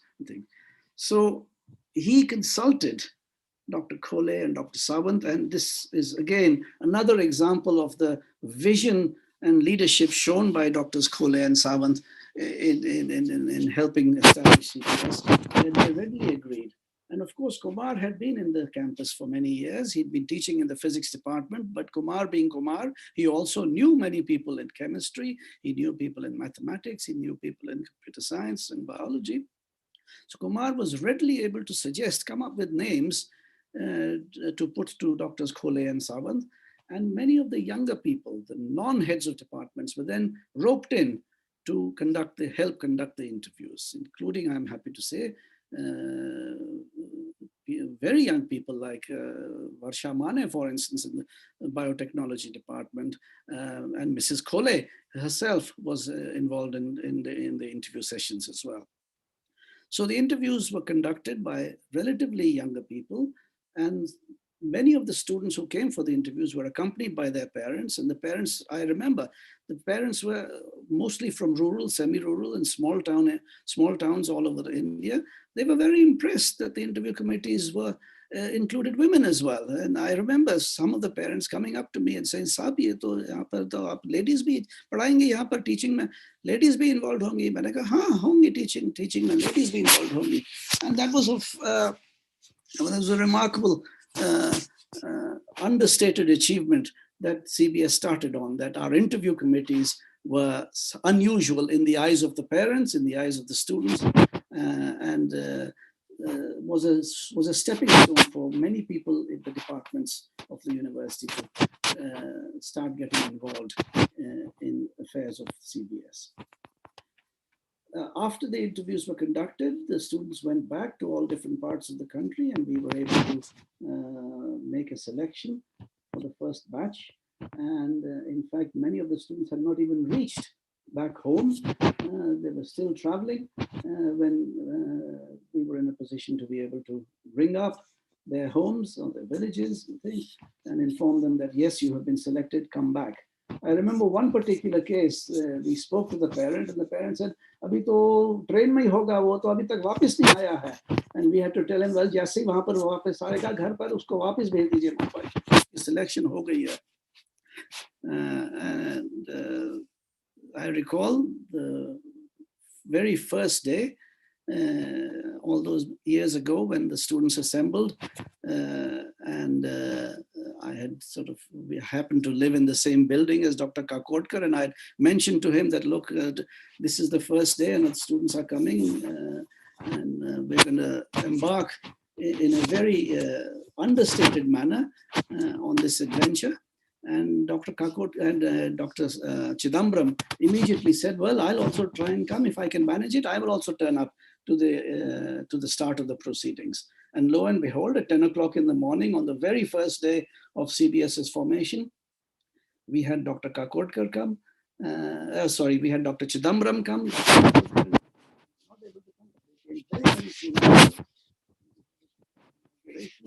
In one of the lecture rooms that were hurriedly requisitioned by Dr. Sawant, and the sequence went forward.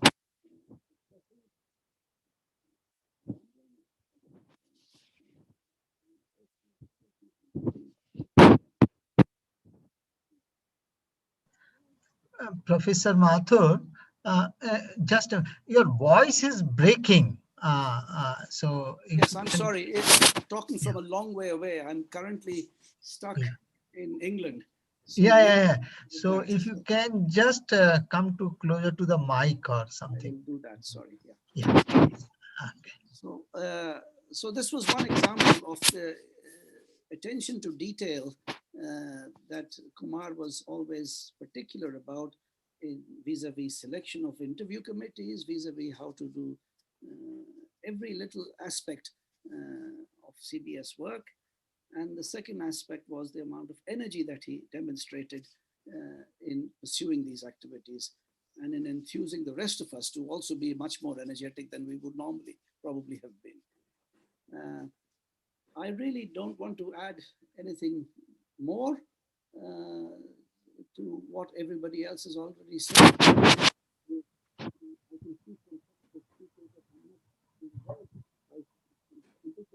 I will stop now and I will send my condolences to Anna, to Arvind, and to Yogan.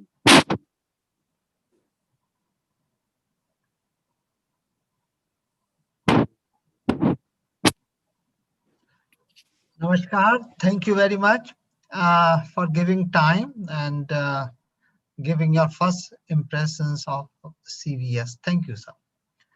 Now, I have the honor of inviting my predecessor, Professor Hosur. Professor Hosur, please.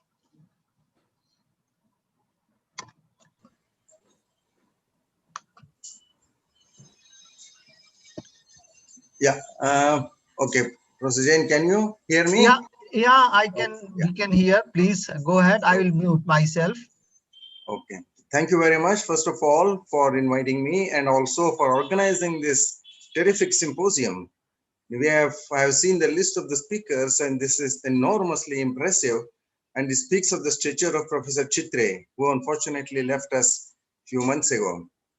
And the solar physics, which he specialized in, actually, I mean, I would say that he is actually the sun himself. He was, when the sun radiates energy, Chitre was radiating wisdom. And that was the kind of impression I realized. Subsequently, I got it when I came in much closer contact with him at the CBS. In fact, he invited me to come over there and take charge of the center. And that was in 2009. And for the next 8 years, we actually interacted very intensely. And in all aspects, various kinds of things. We were actually sharing a room, we were sharing an office for a couple of years initially. And the only goal was to establish an institution of excellence. And the basic thing which was actually bothering him was that he used to ask me, Hosur, why doesn't India produce, it's a big nation like this, why doesn't it produce any more of the Satyan Boses, Jagajishnar Boses, Homi Bhabas, Meghnath Sahas? Why is it that it only happened 50, 60 years ago? Why are we not producing any more? So I said, sir, you please tell me why it is happening like that. So actually his vision was that, look, if we establish centers like this, CBS in many universities, and most universities, remember, there are 790 universities in the country, and 90% of the students come from the universities. If we don't reach the average level of the university education in terms of learning, education, type of teaching, we won't be able to produce it.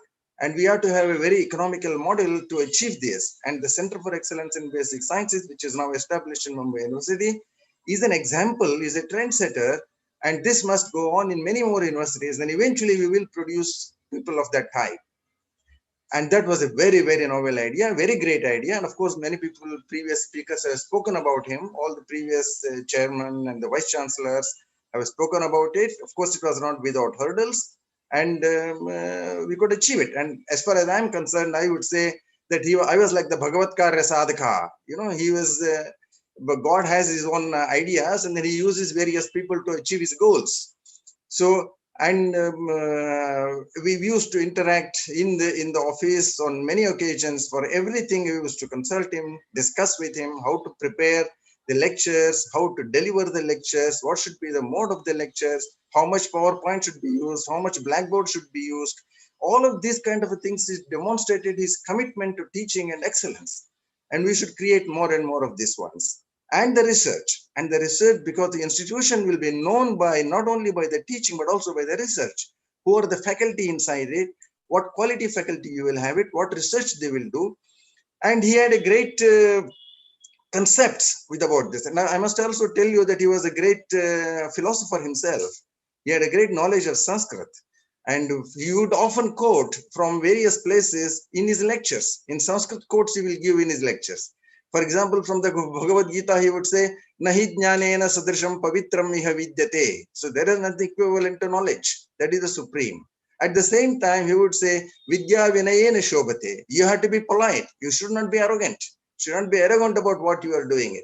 So therefore, these things, when they go together, then actually achieve excellence. And we should set up this trend in the center and all over the other places where this kind of a model can be replicated. And when it was starting, of course, it started like a Gurukul, as somebody mentioned also previously. That is, the buildings will come later. Fine, buildings will come later, but the knowledge distribution cannot stop. Assimilation cannot stop.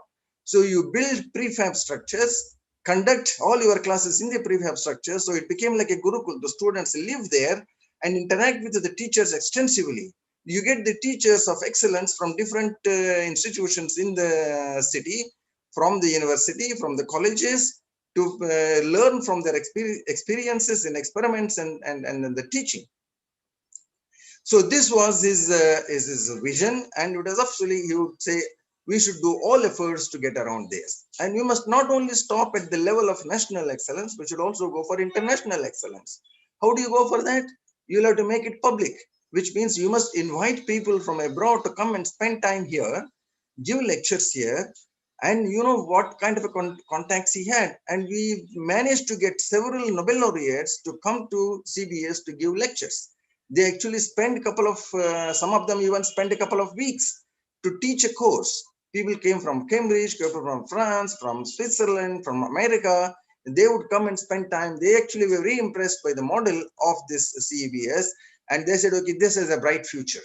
This is a bright future. There are initial hurdles because the natures of the two institutions. One is we have the DAE on one hand, the university on the other hand. One is central government, other one is state government. There is various kinds of administrative hurdles will be there. But then we can get over all of these things. We have to have patience and perseverance and pursuit, and then only we can achieve this. And this actually, I learned very many things of this type from him during my conversations with him during the office.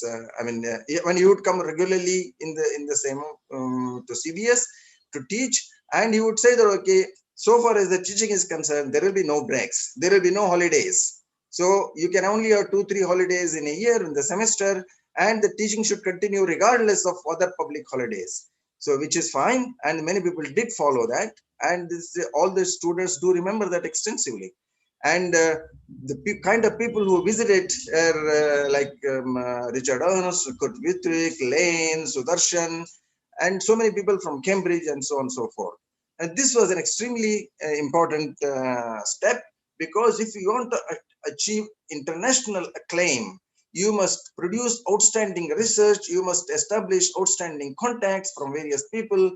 We establish a relationship with the Warwick University that the students exchange model can happen. Students from here can go there and do their projects. We'll have a co-guide from Warwick. Similar thing happened with the Singapore, NUS, NIT, NTU. So this sort of a things actually established. So therefore, I said, this is a kind of a radiating the wisdom She was actually radiating wisdom from being in Mumbai, and where it will radiate to the universities. It will radiate in the country. So when you establish such centers across the country, and it will radiate wisdom, and therefore that is the only way we can bring up the average level of education in this country, and quality education, quality research, and that is an important thing.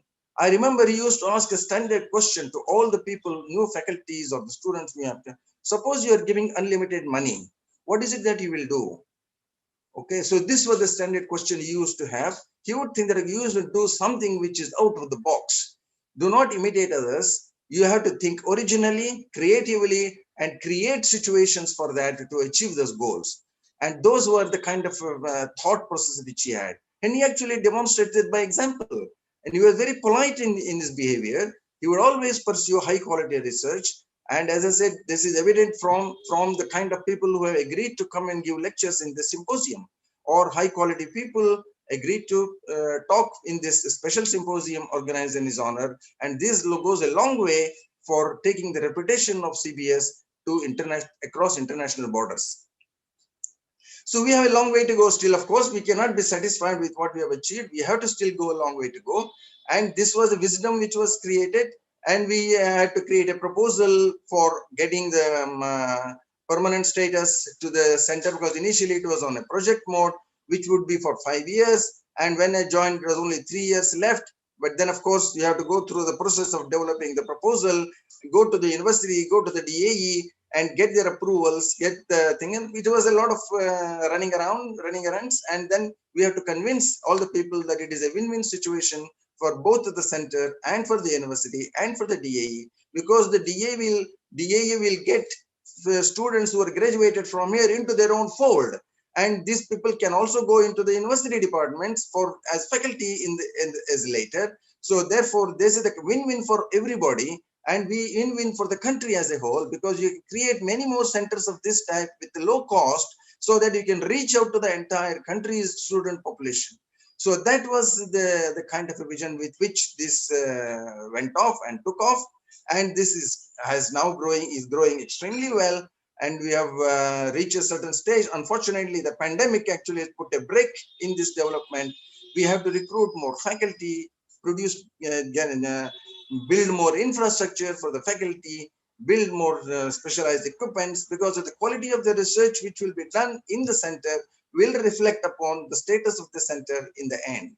And that is what it has to be achieved. And we are certainly doing a good job in that process. And I'm sure there is a lot of bright future for the center to go. And so I think that is in brief what I would like to say. And my condolences for Professor Chitre is not for his own blood family, but the entire CBS. CBS is a family. CBS was a family which he was leading, and entire family is actually bereaved. Now, I have to follow the legacy which he has left, and with the wisdom which he has shown, we have to pursue that sort of a wisdom and continue to excel in teaching and research. The new faculty has to be appointed. The other people have to be also made things. So there are a lot of things to be done still, of course, but this pandemic has put a break in, unfortunately.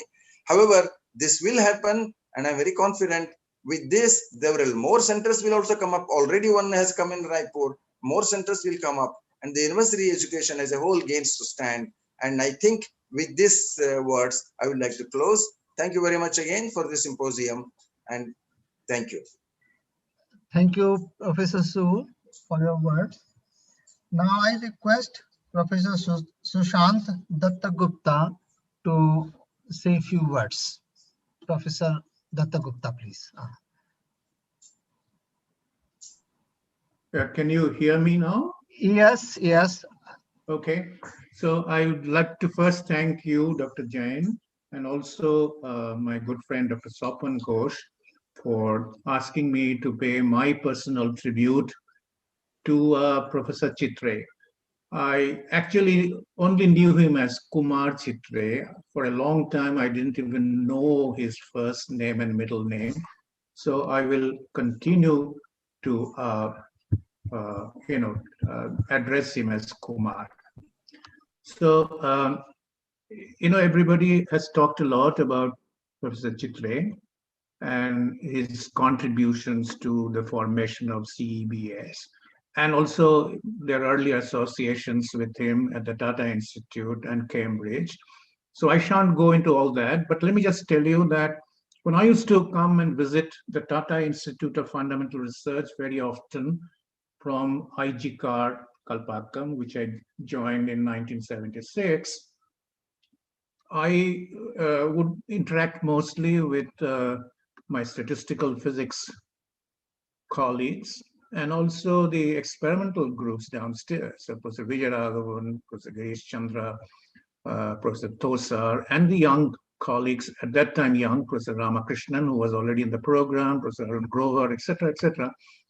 But somehow Kumar Chitre gravitated towards me, and we used to have discussions and on various subjects. People have talked about his attributes, which went beyond his expertise in astrophysics and fluid dynamics, but also in the areas of literature, art, music, and food. And he was a great culinary expert, which I'll talk to you about that a bit later. And then, well, time progressed. In the late 1990s, Dr. S. Varadarajan, then president of the Indian National Science Academy, inducted me to the Council of INSA as foreign secretary. And then later I became vice president in international affairs. And at that time, Kumar Chitre was also a member of the council. And well, you have all known Kumar. He had this characteristic smile. He was a handsome man. He was a charming personality. And he also had this ubiquitous dark jacket on him all the time, carrying with him a certain Cambridge air, but equally approachable, friendly, informal, but resolute in his ideas. And Dr. Varadarajan is another Cambridge alumnus, again having this omnipresent black jacket. And in Dr. Varadarajan's home in the evening, we had many light-hearted discussions, and we became close friends. That is, Kumar and I became close friends. Subsequently, of course, Kumar Chitre and his wife Subarna, a very charming lady, and they used to come and visit us when I was at the S.N. Bose National Center. I moved out of JNU. And then they came home, and I got to know him much better. And then, of course, there was a gap. I moved on to create the IICR system, the Indian Institutes of Science, Education and Research, which has been also mentioned quite often. As you know, we started in 2006. CEBS started in 2007.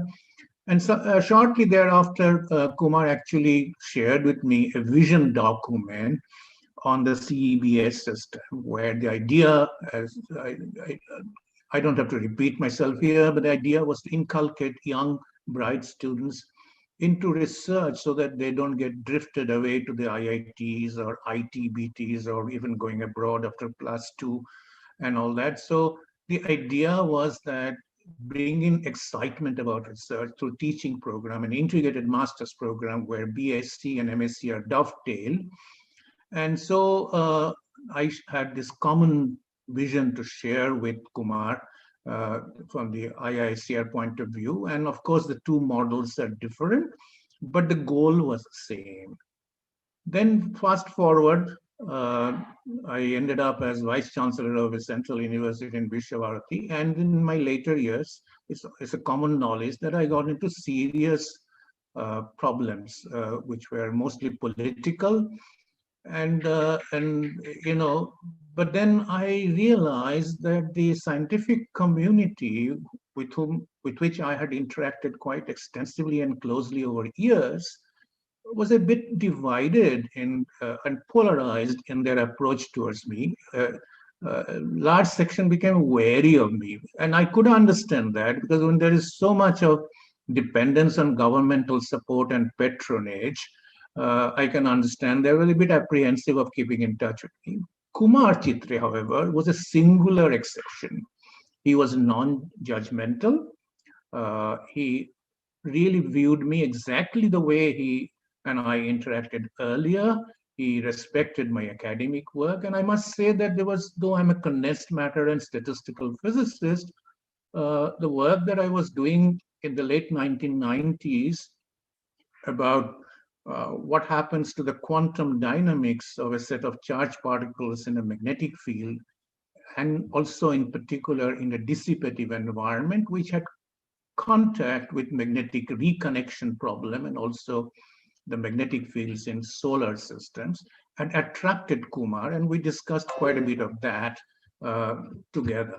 And then, so I was talking about 2016 when I got into this political issue here. And after that, I devoted myself fully back again to research.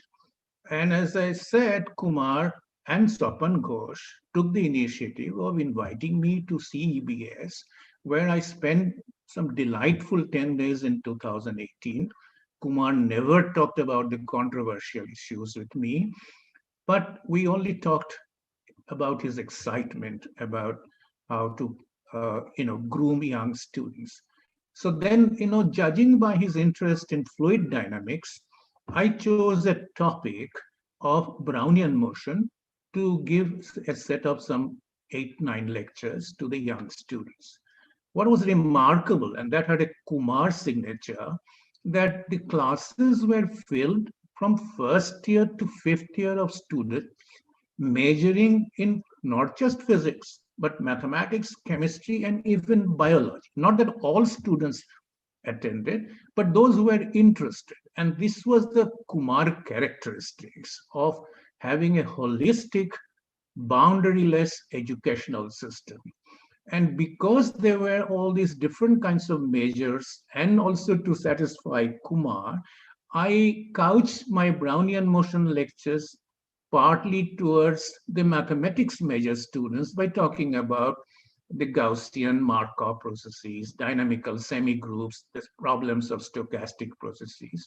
Of course, the physics content of how to measure viscosity using, Boyle's and Charles' law, using Fick's law, that came in. And also the chemistry measures got something out of it because I was talking about the Fick's law and the Sutherland equation, and they of course had known about the Brownian motion ideas, and so this was quite a remarkable experience. And during this time, I should tell you, well, this is again well known. I think Hosur already mentioned that from the plushy Tata Institute air-conditioned comforts, here was Kumar Chitre in essentially a barrack of prefabricated structures. But I was amazed and also very impressed to see how he quickly adjusted himself to this very Spartan surroundings. But he also replicated, kind of the West Canteen ambience of TIFR not by the luxury of it, but by creating an environment where we would all eat lunch together. This was the culture that he probably imbibed from Cambridge. And so we would eat lunch together, very modest lunch, and had lots of discussions. And I also would say that his informality as a teacher, as a researcher, rubbed onto the young students. And I still have very fond memories of spending very good time with the young students who would take me out to the Bandra Kulra complex restaurants, etc. Now, so I'll end my brief presentation by also pointing out one other aspect. A lot of people have mentioned here Kumar's interest in arts, in music, etc. But many of you may not know that he was a great expert on food. And, in fact, he was a great expert on seafood.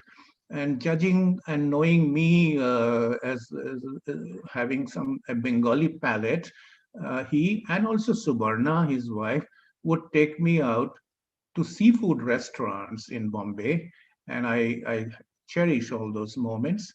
So I thank you, Dr. Jain and Sopan Ghosh once again for allowing me to pay my tribute and to say a few words. I really miss Kumar Chitre. Thank you.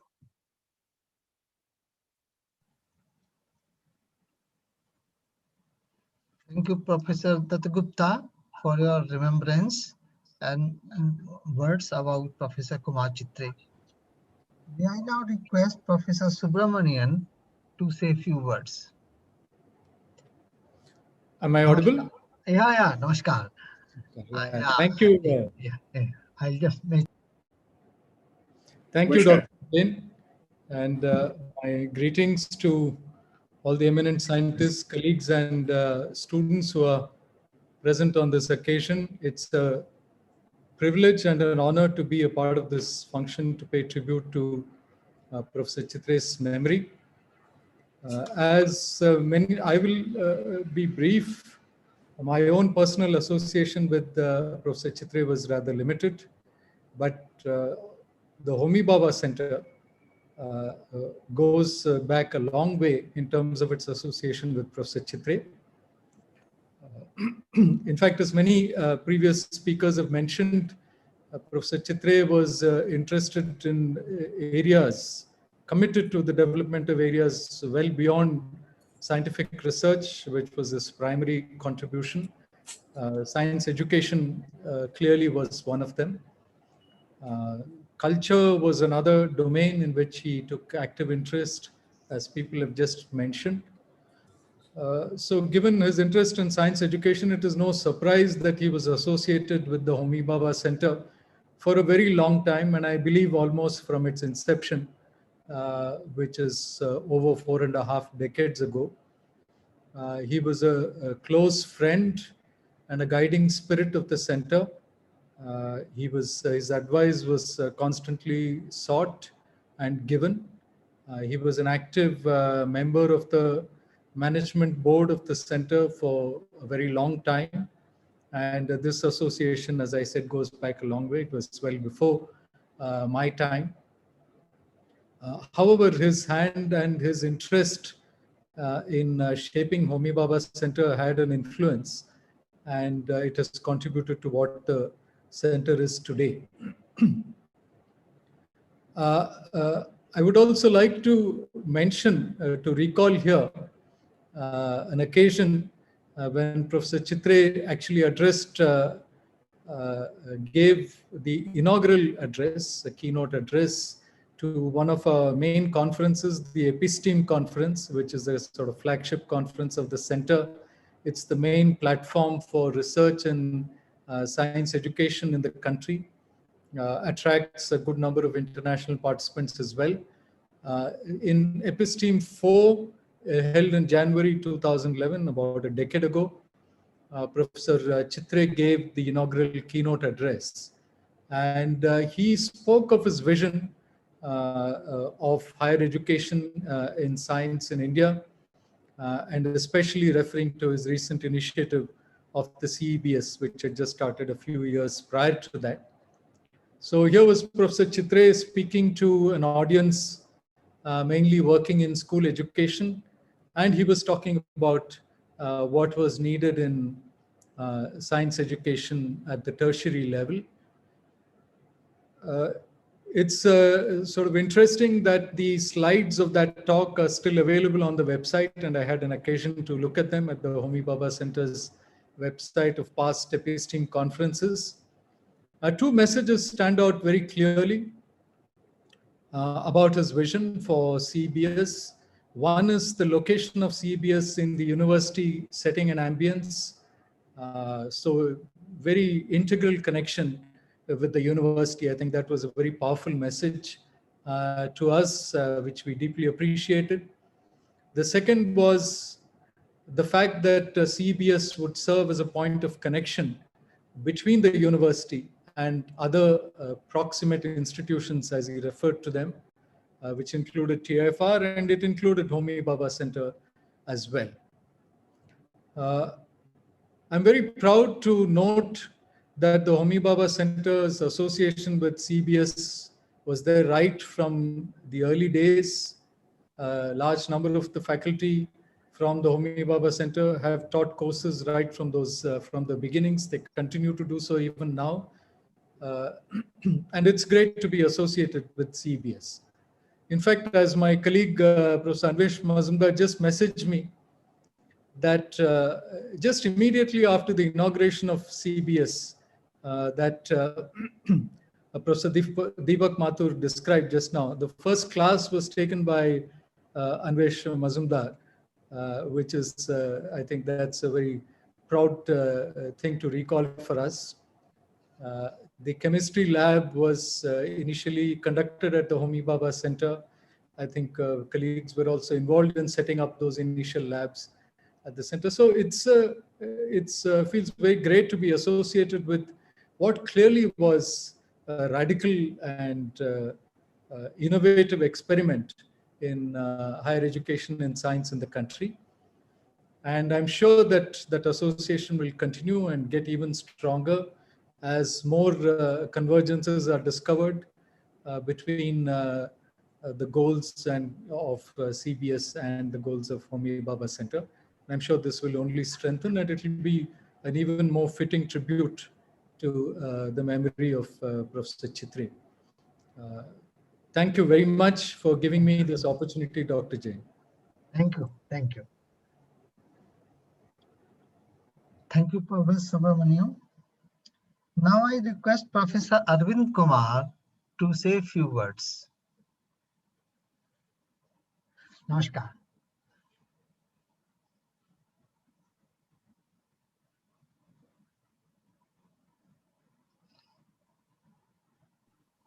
You have to unmute.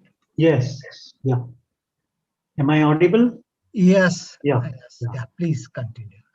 Yeah, when I was thinking about what I would say as my tributes to Professor Chitre's memory, I had thought of two things. One is his contribution to Homi Bhabha Center, science in the initial years and so on.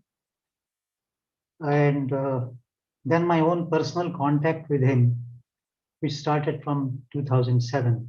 So the first part, I think Professor Subramanian has already mentioned very aptly, so I will not repeat that. I, of course, knew Professor Chitre since the time he came to India, Chitre and Narlikar. I mean, they were too well known not to be known to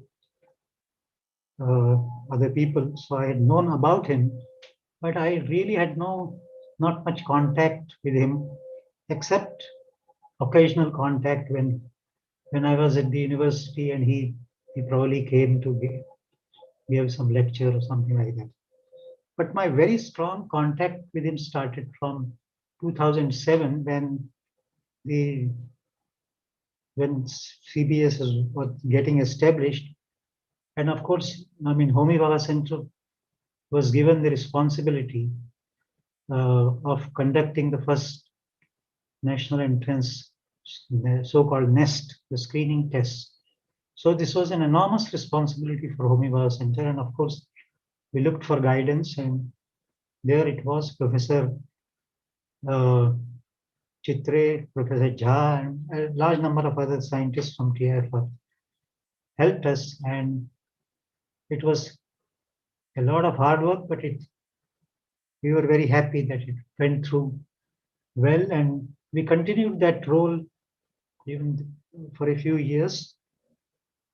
So that was one very strong association with him. Then, of course, my personal association with him started when I started to teach immediately after my retirement in 2008. And this was a very strong contact for more than a decade, I think almost until 2019 or 20 perhaps. Yeah, when this pandemic took over and when I decided not to be involved. Well, what can I say about this? Was a very something very enriching, something which I always remember over years. one thing, whenever I would visit, and I used to go very often in the early years. So we had an unwritten practice of having lunch together. So he would always even wait for me if my lecture, if I was late in my finishing lecture, he would wait for me, and then we would have lunch together. And basically, that was the model of our interaction. Over lunch, we used to talk to each other. And of course, there are large number of memories, but I would be very brief. He used to talk to me about his great Cambridge days, and the kind of ambience there is. And as somebody mentioned, he used to go annually to Cambridge, and he would share with me the same idea that he had to go there to recharge his batteries. I think he said this to many people. In this, I think there are two things. One is I would ask him what is the source of his energy. He was quite a few years. I think 7 years older than me, and I certainly did not have the kind of energy he had. So I used to ask him what is the source. And he would just smile it away. Of course, he wouldn't answer that question. But about his Cambridge days, one thing that stands in my memory is whenever I would come back from a quantum mechanics lecture, or I would talk something about the subject of quantum mechanics in the curriculum or whatever, he would almost unfailingly say, and I heard it many times, that, oh, they had all Dirac. And I used to be, of course, I said, that's great. I don't recall if he was his teacher, Dirac was his teacher, or he was at the same place where they were. I don't know exactly in what connection he said, but he would always refer to Dirac's lectures at Cambridge whenever the subject of quantum mechanics came. So that's a very fond memory of him. Of course, as everybody says, he was an extremely pleasant, and he was very welcoming. I think all members should join me in saying that his room was, he was such a distinguished person, but one felt totally at ease even in entering his room, even without knocking, entering his room, even when he's absent. So that's the kind of informality and extremely unassuming personality that he had, despite being so eminent and so accomplished a scientist. I'm sure all of us are feeling at CABS that he has left a void that is very difficult to fill, because he was a multifaceted personality, and he had a tremendous sense of connection with how to connect with various types of people, whether it's students or teachers or the university officials or DAE, all types of people. He had a great, I think he stood at the center of all of CAB's activities, and I'm sure we are all going to miss him. Well, I'll conclude by paying my respectful tributes to him, to his memory, and my condolences to his family. And I would like to thank Professor Jain for giving me this privilege of speaking of a few minutes about Professor Chitre. Thank you. Thank you, Professor Arvind Kumar, for your nice word and kind words and your condolences.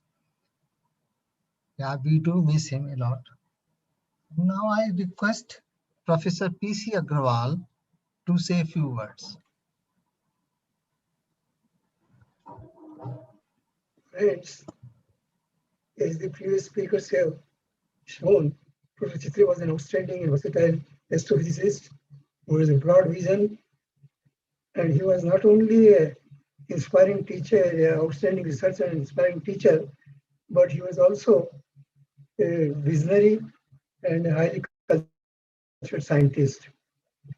My own association and acquaintance with Professor Chitre is for almost 50 years.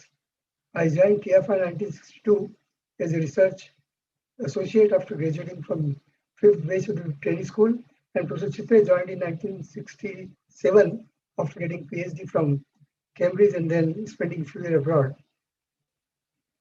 We used to meet in the weekly cosmic seminars and colloquia, which are, regularly held in TFR.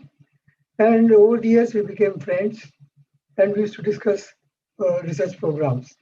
So, although he was a theoretician, he used to take deep interest in knowing what kind of experiments we are doing in astronomy using balloons and rockets. So we continued to work with in astronomy with balloons and rockets. But after 1970, when the first satellite Uru, extra satellite Uru was launched, he discovered many new things. One of the most important discovery was the discovery of X-ray pulsars. So Professor Chitre and I used to discuss these new discoveries, and after some discussions, we came to the conclusion that if we have to make a mark internationally in astronomy research, then I think we cannot do much with balloons and satellites, which are very limited exposure time, but we should move to the satellite-based instruments. Unfortunately, at the time, we didn't have satellites which could launch even a 50-kilogram, payload. So we had to wait. Anyway, his remark that, we don't have a future with balloons and rockets made me think, and we then came up with a proposal jointly with the ISRO Satellite Center for an Indian astronomy experiment on the PSLV rocket when it became successful. So this experiment was launched on IRS-P3 satellite in March 1996. It worked successfully for 5 years and it produced many interesting results. But the most interesting result, which is referred widely even today, is on a black hole binary called GRS 1915 plus 10.5, which was discovered as a transient source. It's one of the brightest objects. So we observed for a month and found a very peculiar or quasi-regular burst every 50 seconds, which interpreted as disappearance of matter behind the event horizon of the black hole. The same thing as was later on 20 years ago rediscovered by MIT group, but they gave it the fashionable name of heartbeat of black hole, okay, and published a new paper at exactly the same result. Anyway, after the success of the IXA, we discussed among our Indian astronomy community, and Professor Chitre also was one of those who inspired us to think big about future of the astronomy. So we came up with a proposal for an astronomy satellite called AstroSat. Now this proposal involved maybe an expenditure of 200 to 300 crores. So it was critically reviewed. When we submitted to Chairman ISRO, it was critically reviewed by Chairman and to many experts. And ultimately, after review, he called a meeting of Indian astronomers in TFR in September 2000 to seek their opinion about the desirability and merit of the proposal. So it was discussed very thoroughly at that meeting, and Professor Chitre was strongly supporting this proposal, and he made a remark that this proposal has this satellite mission has the ability to propel India into front-ranking countries in experimental high energy physics. So the proposal was accepted by the Space Commission in 2000, by the end of 2000, for development of the instruments initially. I was named as the PI of the proposal. So we continued to develop the instruments in TFR till I was there in 2011. So Chitre used to come regularly to TFR even after his retirement in 2001, and he will invariably visit me and our laboratory and inquire what the progress of instrumentation. So he very greatly encouraged us to do it, and I think we could ultimately develop it.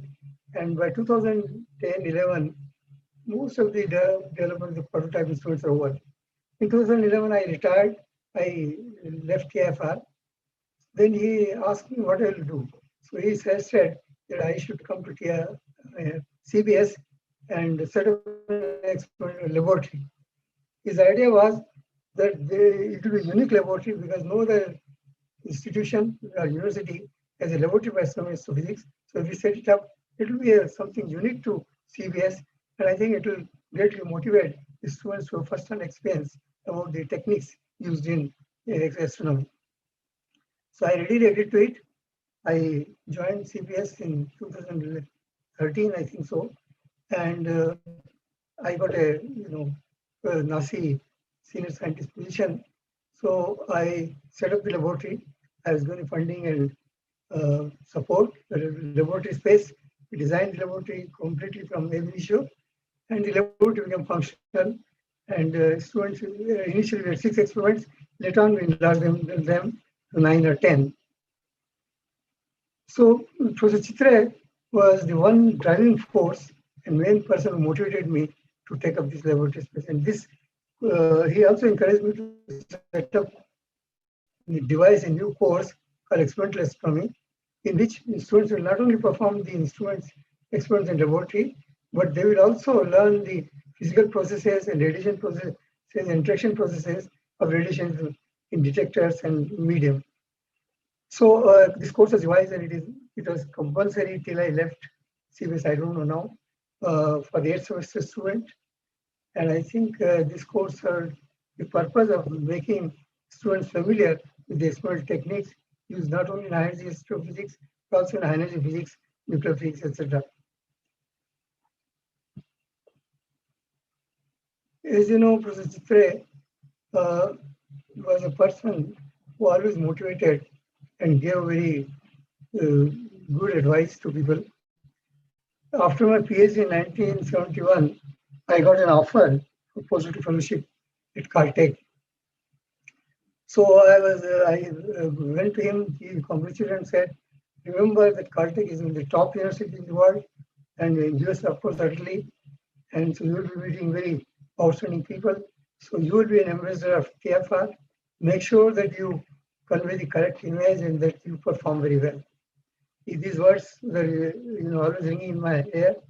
And so I went to Caltech. I spent 3 years working on a satellite experiment called Q1, which is highly successful after launch. And I think that Professor Chitre's advice was very valuable in making a contribution. No, Professor Chitre was gentle and highly cultured person with deep interest in music, arts, and so on. And he made not only contribution in science, but also in many other capacities, as previously mentioned, people with his involvement in Tata Trust, Obama Fellowship, Nehru Center, and Nehru Planetarium.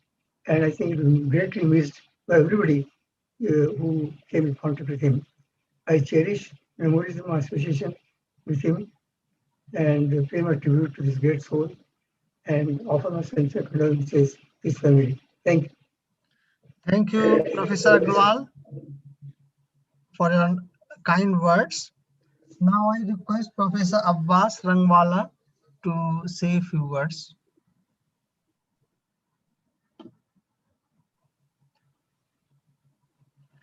Please unmute yourself.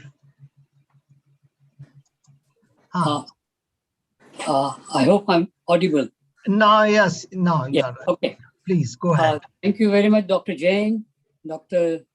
Swapan Ghosh, for inviting me to give my impressions of Dr. Chitre.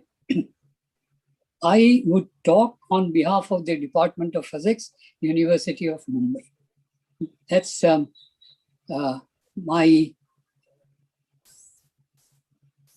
sorry, just give me. Yeah, I'm audible, right? Hello? Hello? Yeah, we can hear. Audible. Yeah, we can hear. Please go ahead. My acquaintance with Professor Chitre started when, rather one-sided. I knew who Professor Chitre was when he joined TIFR. As people have said before, there were 2 luminaries, Professor Narlikar and Professor Chitre had joined, and it was hardly, it was impossible for you to miss them. So at that time, I had just a nodding acquaintance with him. Then when I joined University Department of Physics, as Professor Arvind Kumar just mentioned, we invited Professor Chitre to the department for seminars and stuff like that. And so a little more interaction developed. It was, when he joined in fact, he was participating in the teaching of the department even before he retired. He joined the department as a visiting professor, whatever the designation was, in 2002 or something. By that time, I had retired. But I used to go to the university. Then I kind of started talking to him. One thing that struck me when he was an extremely dedicated teacher. Now I have to make this statement here. We have had in our department people from various research institutions coming after the retirement. Our idea was that they should take some courses, inspire students, but there have been, I find that there have been two categories of people coming from research environments are either shy away from teaching, classroom teaching, and there are who just plunge into it. Professor Chitre was from the latter category. And he used to really enjoy teaching, and students used to enjoy his classes. In fact, it was very common to see him walking down the university corridor, department corridor, with a file in his hand, and as I think Dr. Mittal made, chalk dust in his hand, because he was returning from his classroom. And when he saw you, he would give you a smile, So he was very happy while talking to students. Let me share with you a photo. Once there was an power outage in the building, and of course he couldn't take the class. Now, people like most of us would have said, okay, we continue next time, but not Professor Chitre. What he did, he moved the entire class out in the ground.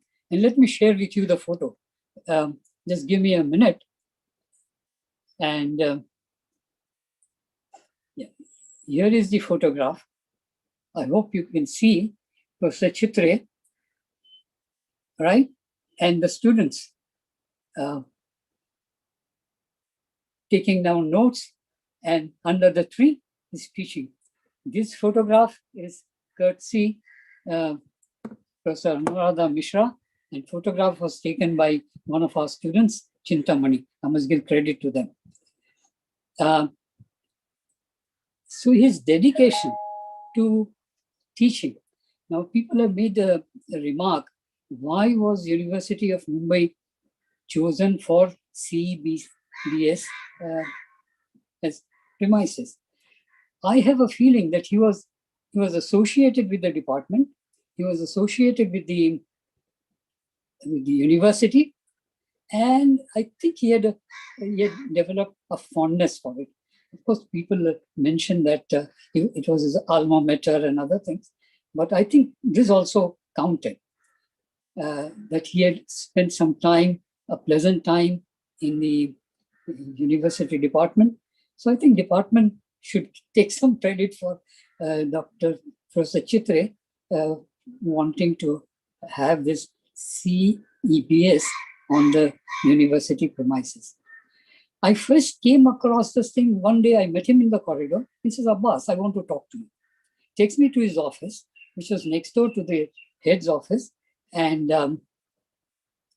small office. And he told me that we are planning to start a center for various basic sciences. At that time, ISRs were mooted and other things. So I said, well, there are these ISRs coming up. This would be from 12th standard onward, post 12th standard. So there are ISRs and all this. Then he asked me a question. He said, do you know how many research students, graduate students are there in NCRA? I had no idea. So I said, I don't know. So he said, just 6. He says, DAE, has so many first class, world class, sort of labs available and institutions available, and we don't have people. So one of the things that he told me at that time, his aim was to get the students, train them, and they would go into these institutions. Now, how far that has been realized, I have no idea. But that is what his commitment was. He was an absolutely committed teacher, I must say that. And most of us took kind of inspiration from him. I was on the committee for selection for the first batch of students for CEBS in 2007 or thereabout. Yeah. I met Professor Mathur was there, Professor Chitre was there. It was a very good experience. I gave a course in the first year on electricity magnetism, second semester. After that, I couldn't continue, but that was my problem. In fact, Professor Chitre, I must say, has continued to teach till the beginning of pandemic. He still teaches courses in the university department. I mean, that's amazing. I mean, here is a person who must be, 83, 84, and still has that enthusiasm and dedication. Then when the department became autonomous, in 2013 it became autonomous, 2014, first board of management was constituted. And the chairperson was none other than Dr. Kakodkar, and Professor Chitre was one of the members of it. And it is Dr. Kakodkar and Professor Chitre who guided the department in initial stages of its autonomy. And he was for 2 years, continued for another 2 years. So he has been very actively associated. In fact, he was our go-man whenever we needed some counseling with regard to his advice with regard to what to do. And it was Professor Chitre to whom we would turn. He, in fact, guided he and I must say also Dr. Kakodkar, absolutely dedicated to see to it that the department goes on the right course after autonomy. So this is, I think the department owes him, and in turn, I feel that his experience with the department was also very nice, and he had a soft corner for the department, I must say. I will not talk about anything more than that because people have covered various other aspects. He was one personal incident. I was attending a music program somewhere in South Bombay, and we came out. I was with a friend, came out at about 1:30 or so, and lo and behold, whom do I see? It was Professor Chitre and Mrs. Chitre. So he asked me, "What are you doing here?" And I asked him, "What are you doing here?" Of course, we were both attending the music program. So as people have said, his interest was wide-ranging. Besides sciences, arts, even humanities. I would like to end with a note that if I were to bring out a pamphlet or a book or a documentary on Professor Chitre, the cover for the pamphlet or the book I would choose, or for the poster for the documentary that I would choose, is Professor Chitre walking down the university department corridor with a file in his hand, with papers coming out of it in any which way. And when he sees you with a smile on his face, a twinkle in his eyes, and a characteristic wave of hand, and saying, "Hello, Abbas, how are you?" So that's the picture I have of Professor Chitre. That's the image I would like to keep in my mind. And thank you very much, Professor Chitre, for being there, for me, for the department, and for the University of Mumbai. I join others in my heartfelt condolences to the family, and thank you very much for giving me this opportunity. Thank you. Thank you, Professor Rangwala, for your fond memories of Professor Chitre. Now may I request his student, Professor S.K. Pandey, to be a bit brief now, because we are about to have reaching 1:30. So just Professor Pandey, please. Namaskar. Namaskar. Thank you very much, Professor Jayan. And other dignitaries present. I'm very glad on one hand to be part of this session, but extremely saddened that we have assembled here to pay our tributes to Professor S.M. Chitre. He is no more with us. We won't be able to see or listen to him any longer. So with the sinking heart, here I am to share some of memorable event, the moment that I had with him since I met him way back in 1976.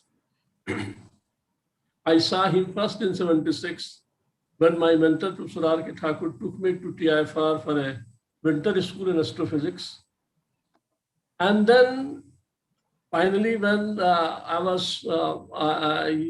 appeared for interview to be for the fellowship under the UGC's faculty improvement program, I finally landed in TIFR in July, 1st July 1977. I still remember the date. It was raining heavily. So that was the first interaction physically, face to face with Professor Chitre and then with Professor Narlikar. Since then, earlier I knew him, but since then he started knowing me also as one of his students. Since I was there only for a 3 years period maximum, so I had to choose a topic.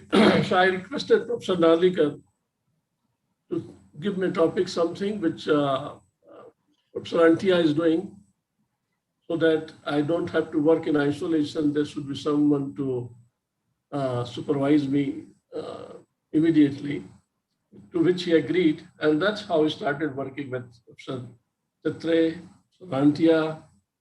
And that was connected with the instabilities in solar atmosphere.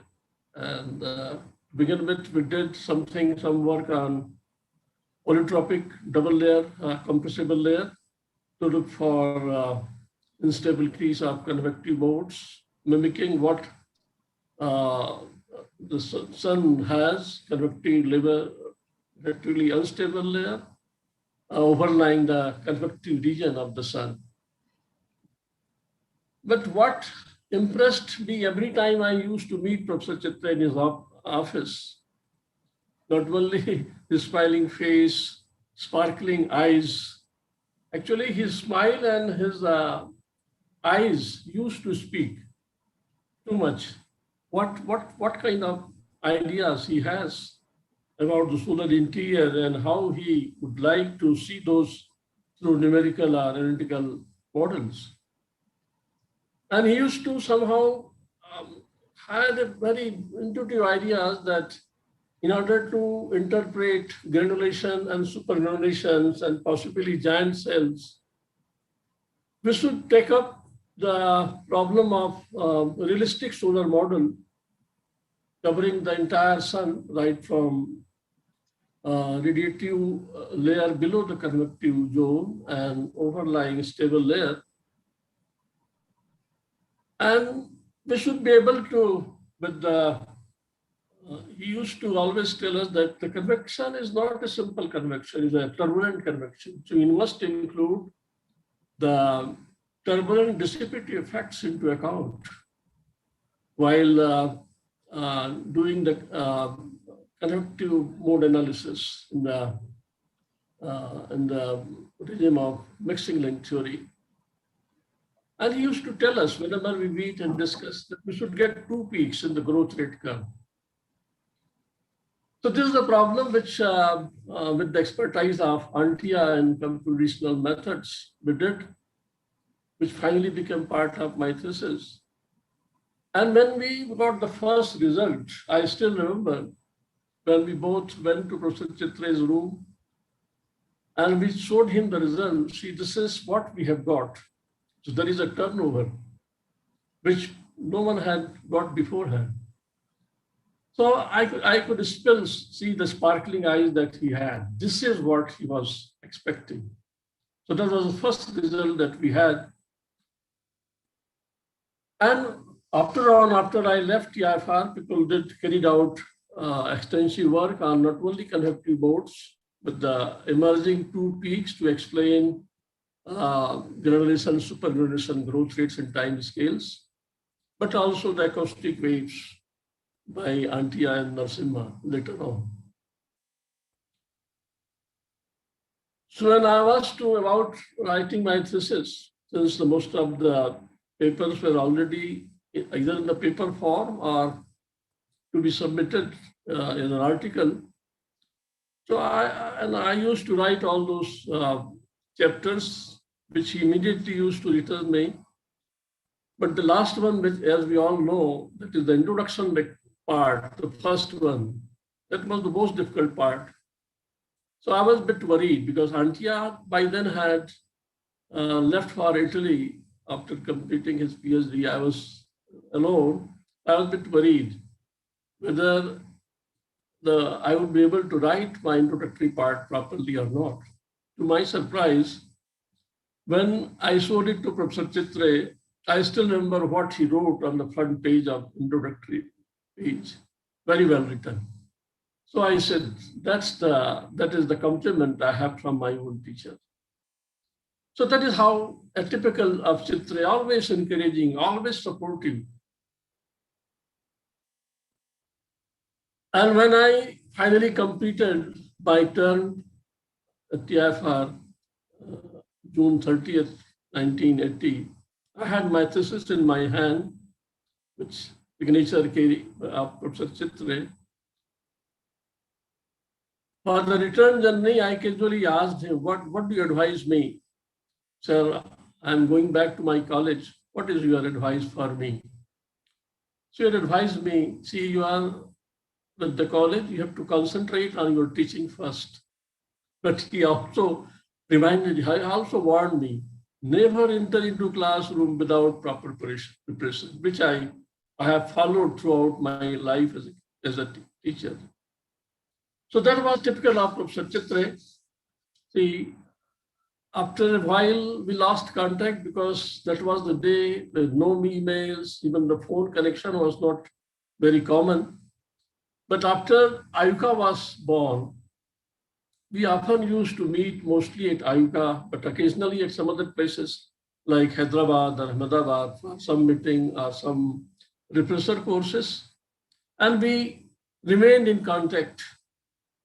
Last time I had in contact with Professor Chitre was Deepavali greeting. He always used to answer my emails or pick up my phone calls. In case he fails to pick up, he used to call me back. So nice of him. See, he has visited Raipur several times, even prior to my becoming Vice Chancellor of Pandit Ravi Shankar Shukla University. He was so modest, down to earth. It was, I'll give you one occasion. In 1984, he was visiting Raipur. Those days, we do not have air link. And he traveled by Mumbai-Bombay mail in the AC class. He visited my home and then coolly said, one day I have to buy one quilt because it becomes too cold in the AC compartment. I didn't have any vehicle with me, so I took him on the scooter, and we went to a shop, and he indeed bought a Rajai quilt, which he carried. He refused to take anything from me. He wanted to buy one. such a down-to-earth person that he had. He has visited several times to university after I became Vice Chancellor, at least thrice. And that too for the Inspire Camp, DST-inspired, DST-sponsored Inspire Camp. And he always used to write me back after getting back to Raipur, to Mumbai. And I cannot resist quoting what has he written to me when we decided to establish a Center for Basic Sciences, similar to what CBS we had visited a couple of times while Chitre was there, and he took us around, showing us laboratory classes. He wrote to me, and I quote, "I particularly enjoyed interacting with the students and your colleagues at CBS. It is commendable what you have achieved in 2 years by way of setting up the infrastructure and the academic program of the center, not to forget the award of A grade by NAC to university during your tenure as Vice Chancellor, Kumar Chitre." So nice of him. So, whenever I read his emails and recall the conversation that I used to have with him, I still wonder what an inspiring teacher and guide was he to say such beautifully worded lines, so pleasing to the ears. To me, he was more than a thesis supervisor. As one of few souls that I was extremely fortunate to meet and interact with, who had a profound influence in transforming a timid and rather poor in understanding, etc., like me, into a reasonably good teacher and researcher. But obviously, he was such a towering personality that I could simply rise high enough to touch his feet and to seek his blessings and murmur with myself with awe and wonder what a versatile researcher, teacher, and human par excellence called Kumar Chitre was. As someone has rightly said, a good education can change everyone, but a good teacher can transform every individual into an integrated personality. With sinking heart, I feel short of words in expressing my respectful homage to the departed soul, Professor Chitre. I also pay my condolences to the bereaved family that he left behind, his wife, Suvarnaji, and his 2 sons. Thank you very much, Professor Jain, for making me part of this session of remembrances on Professor Chitre. And I wish your CBS a grand success in years to come, because what Chitre has left behind is the legacy. He has set an example for us to follow that would be fitting tribute to Professor Chitre. Thank you very much, and namaskar. Thank you, Professor Pandey, for your reminiscences and also good wishes for CVS. Now, we are already too late. Now we can have 2 short, maybe 2, 3 or 4 minutes remembrances. One from his student, another from his very close associate, and for him he was a great mentor. First, I'll request Dr. Narasimha to say a few words. Okay, yeah. Professor Narasimha, please, if he's there. Thank you, Professor Jain, to give me this opportunity to pay tribute to my guide. I will just put 3 incidences. You people take your view. The first part is a guide. We used to meet very often. Before that, in the olden days, big that computer output, the back side, I will write my mathematics and other steps. He will ask it to put on the blackboard and explain. It will remain there maybe for days, maybe for decades. If I do something wrong, I will next time seeing or before that go and tell I have done wrong thing. This is the thing, okay, correct, get a new result, development. If The whole treatment is not a very good, proper work. Maybe Professor Narlikar, who visits his room, maybe Dr. Kasturi Rangan or somebody else will know. So that way, he could get good result from his students. So we developed gravitational lensing from scratch, or in the case of solar convection, oscillation, coupling, there we have to do lot of discussion. So this is as a guide how he gets good result from his students. The other part, with a little bit apology on my part, I have to mention something relating to your CBS. One of your early students, Amit Seta, I think he will be talking today or tomorrow, a very polite, hardworking and good student. He did his summer project with me in lensing. We were talking about what he should do, his final year project. I told completely independent one with another person he should do so that he knows what field he will be interested in.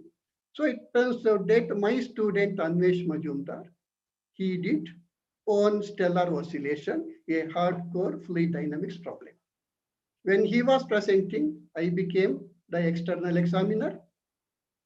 Professor Chitre came during the presentation. So you see, Professor Chitre, his student, student's student, and the next student with about close to 2-decade age gap. Each was good in his field, but nobody had the global view because it takes from hardcore fluid dynamics to observation and data analysis. He had some comment and some discussion during the talk.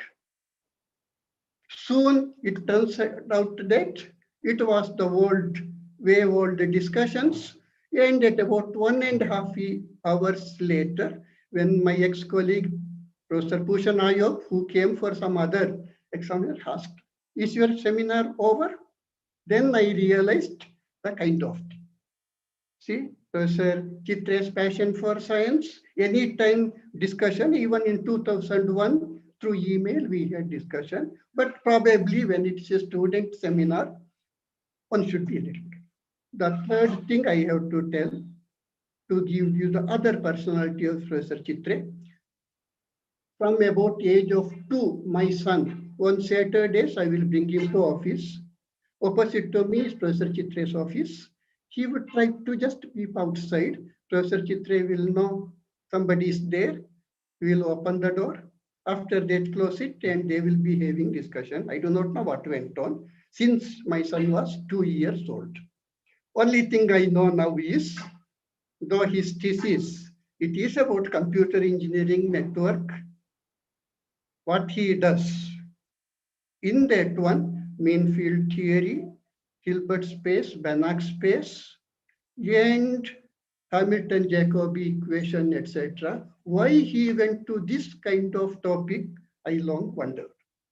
So when you interact with a good teacher and expert, even if you are a student in the before the school, it remains in the mind for the ages to come. That was Professor Chitre. He's no longer there. At this stage, I have to also pay respect to Suvarna, and I also miss Yatin and Yogand, whom occasionally we used to meet and talk.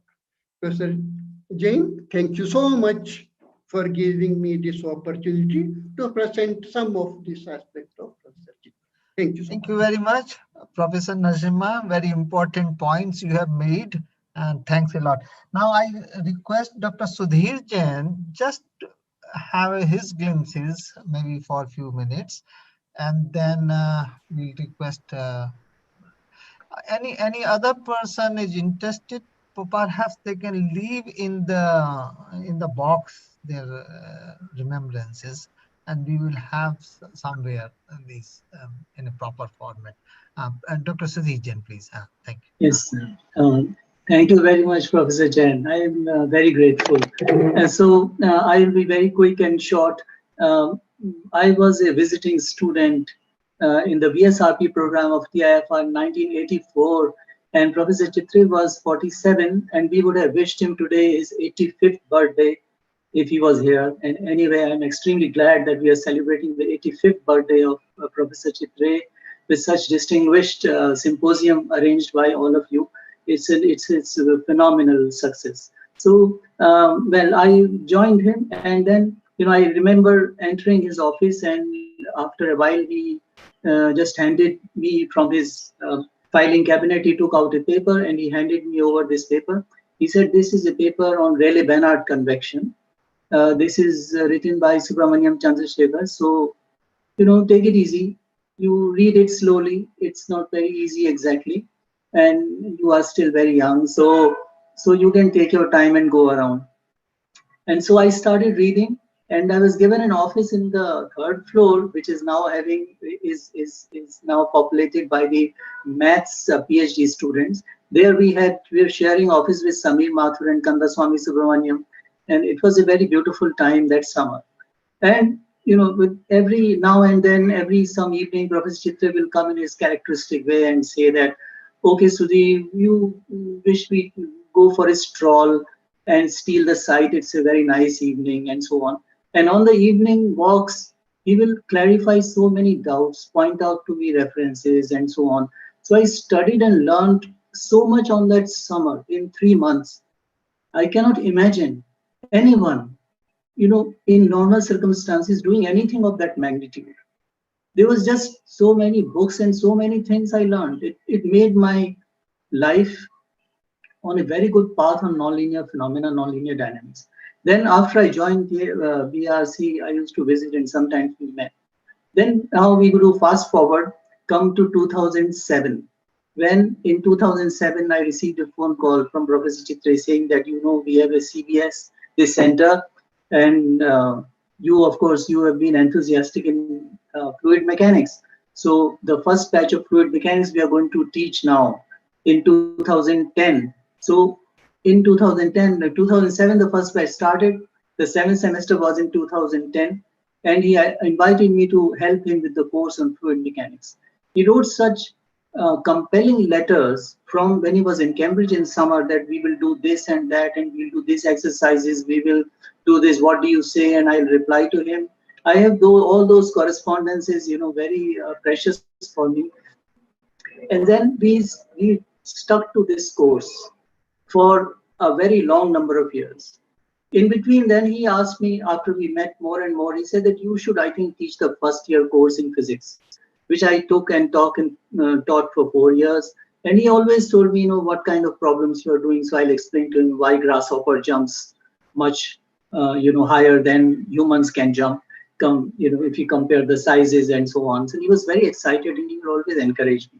So when I published my book based on the lectures, courses I gave at CBS, he was extremely delighted, and he, surprised me by releasing that book with Dr. Kakodkar and everybody, the Vice Chancellor, on the foundation day of CBS.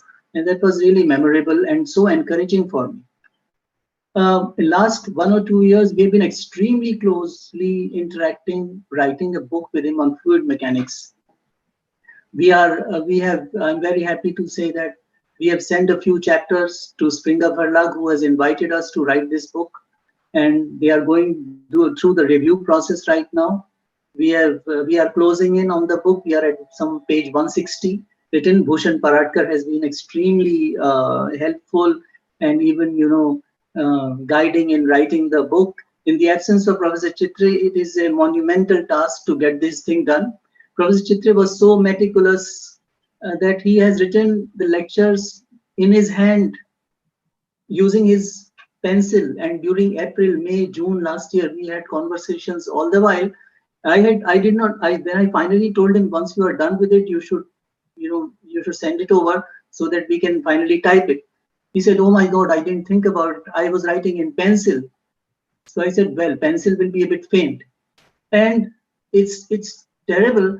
He, on top of the pencil, he has now rewritten using the pen. I mean, anybody who can imagine the pain to do that, it's easier to write afresh. He's written on that, and those things we have, Bhushan has, and we are erecting the book out of that. He was so inspiring, so phenomenal. So it's a singular personality in our life, not just in physics. He engaged me in the Homeopath Council Fellowship in assessment of projects. The names of people like Shyam Benegal, Satyadev Dubey, etc., would come directly to him just like that in normal conversation. And like last year when I had a conference, he said that you could invite Shyam Benegal, this and that, and so many other people. So he was so culturally diverse. When my wife and I, we came to know that we were doing classical music, he arranged immediately a concert in CBS with the Dhwani program and brought us in contact with Shruti Sadolikar, who is the doyen of Jaipur Akhroli Gharana. He knew everybody. He knew everyone in cinema, arts, paintings, music, fine arts, maths, physics, everything. I mean, to miss him is just impossible. To imagine that first room, Professor Chitre is not there. I did not have an office ever in CBS. I said that I don't need an office because if I'm in CBS, I'm with Professor Chitre, so I can be there only. I don't need a place, a table to sit anywhere.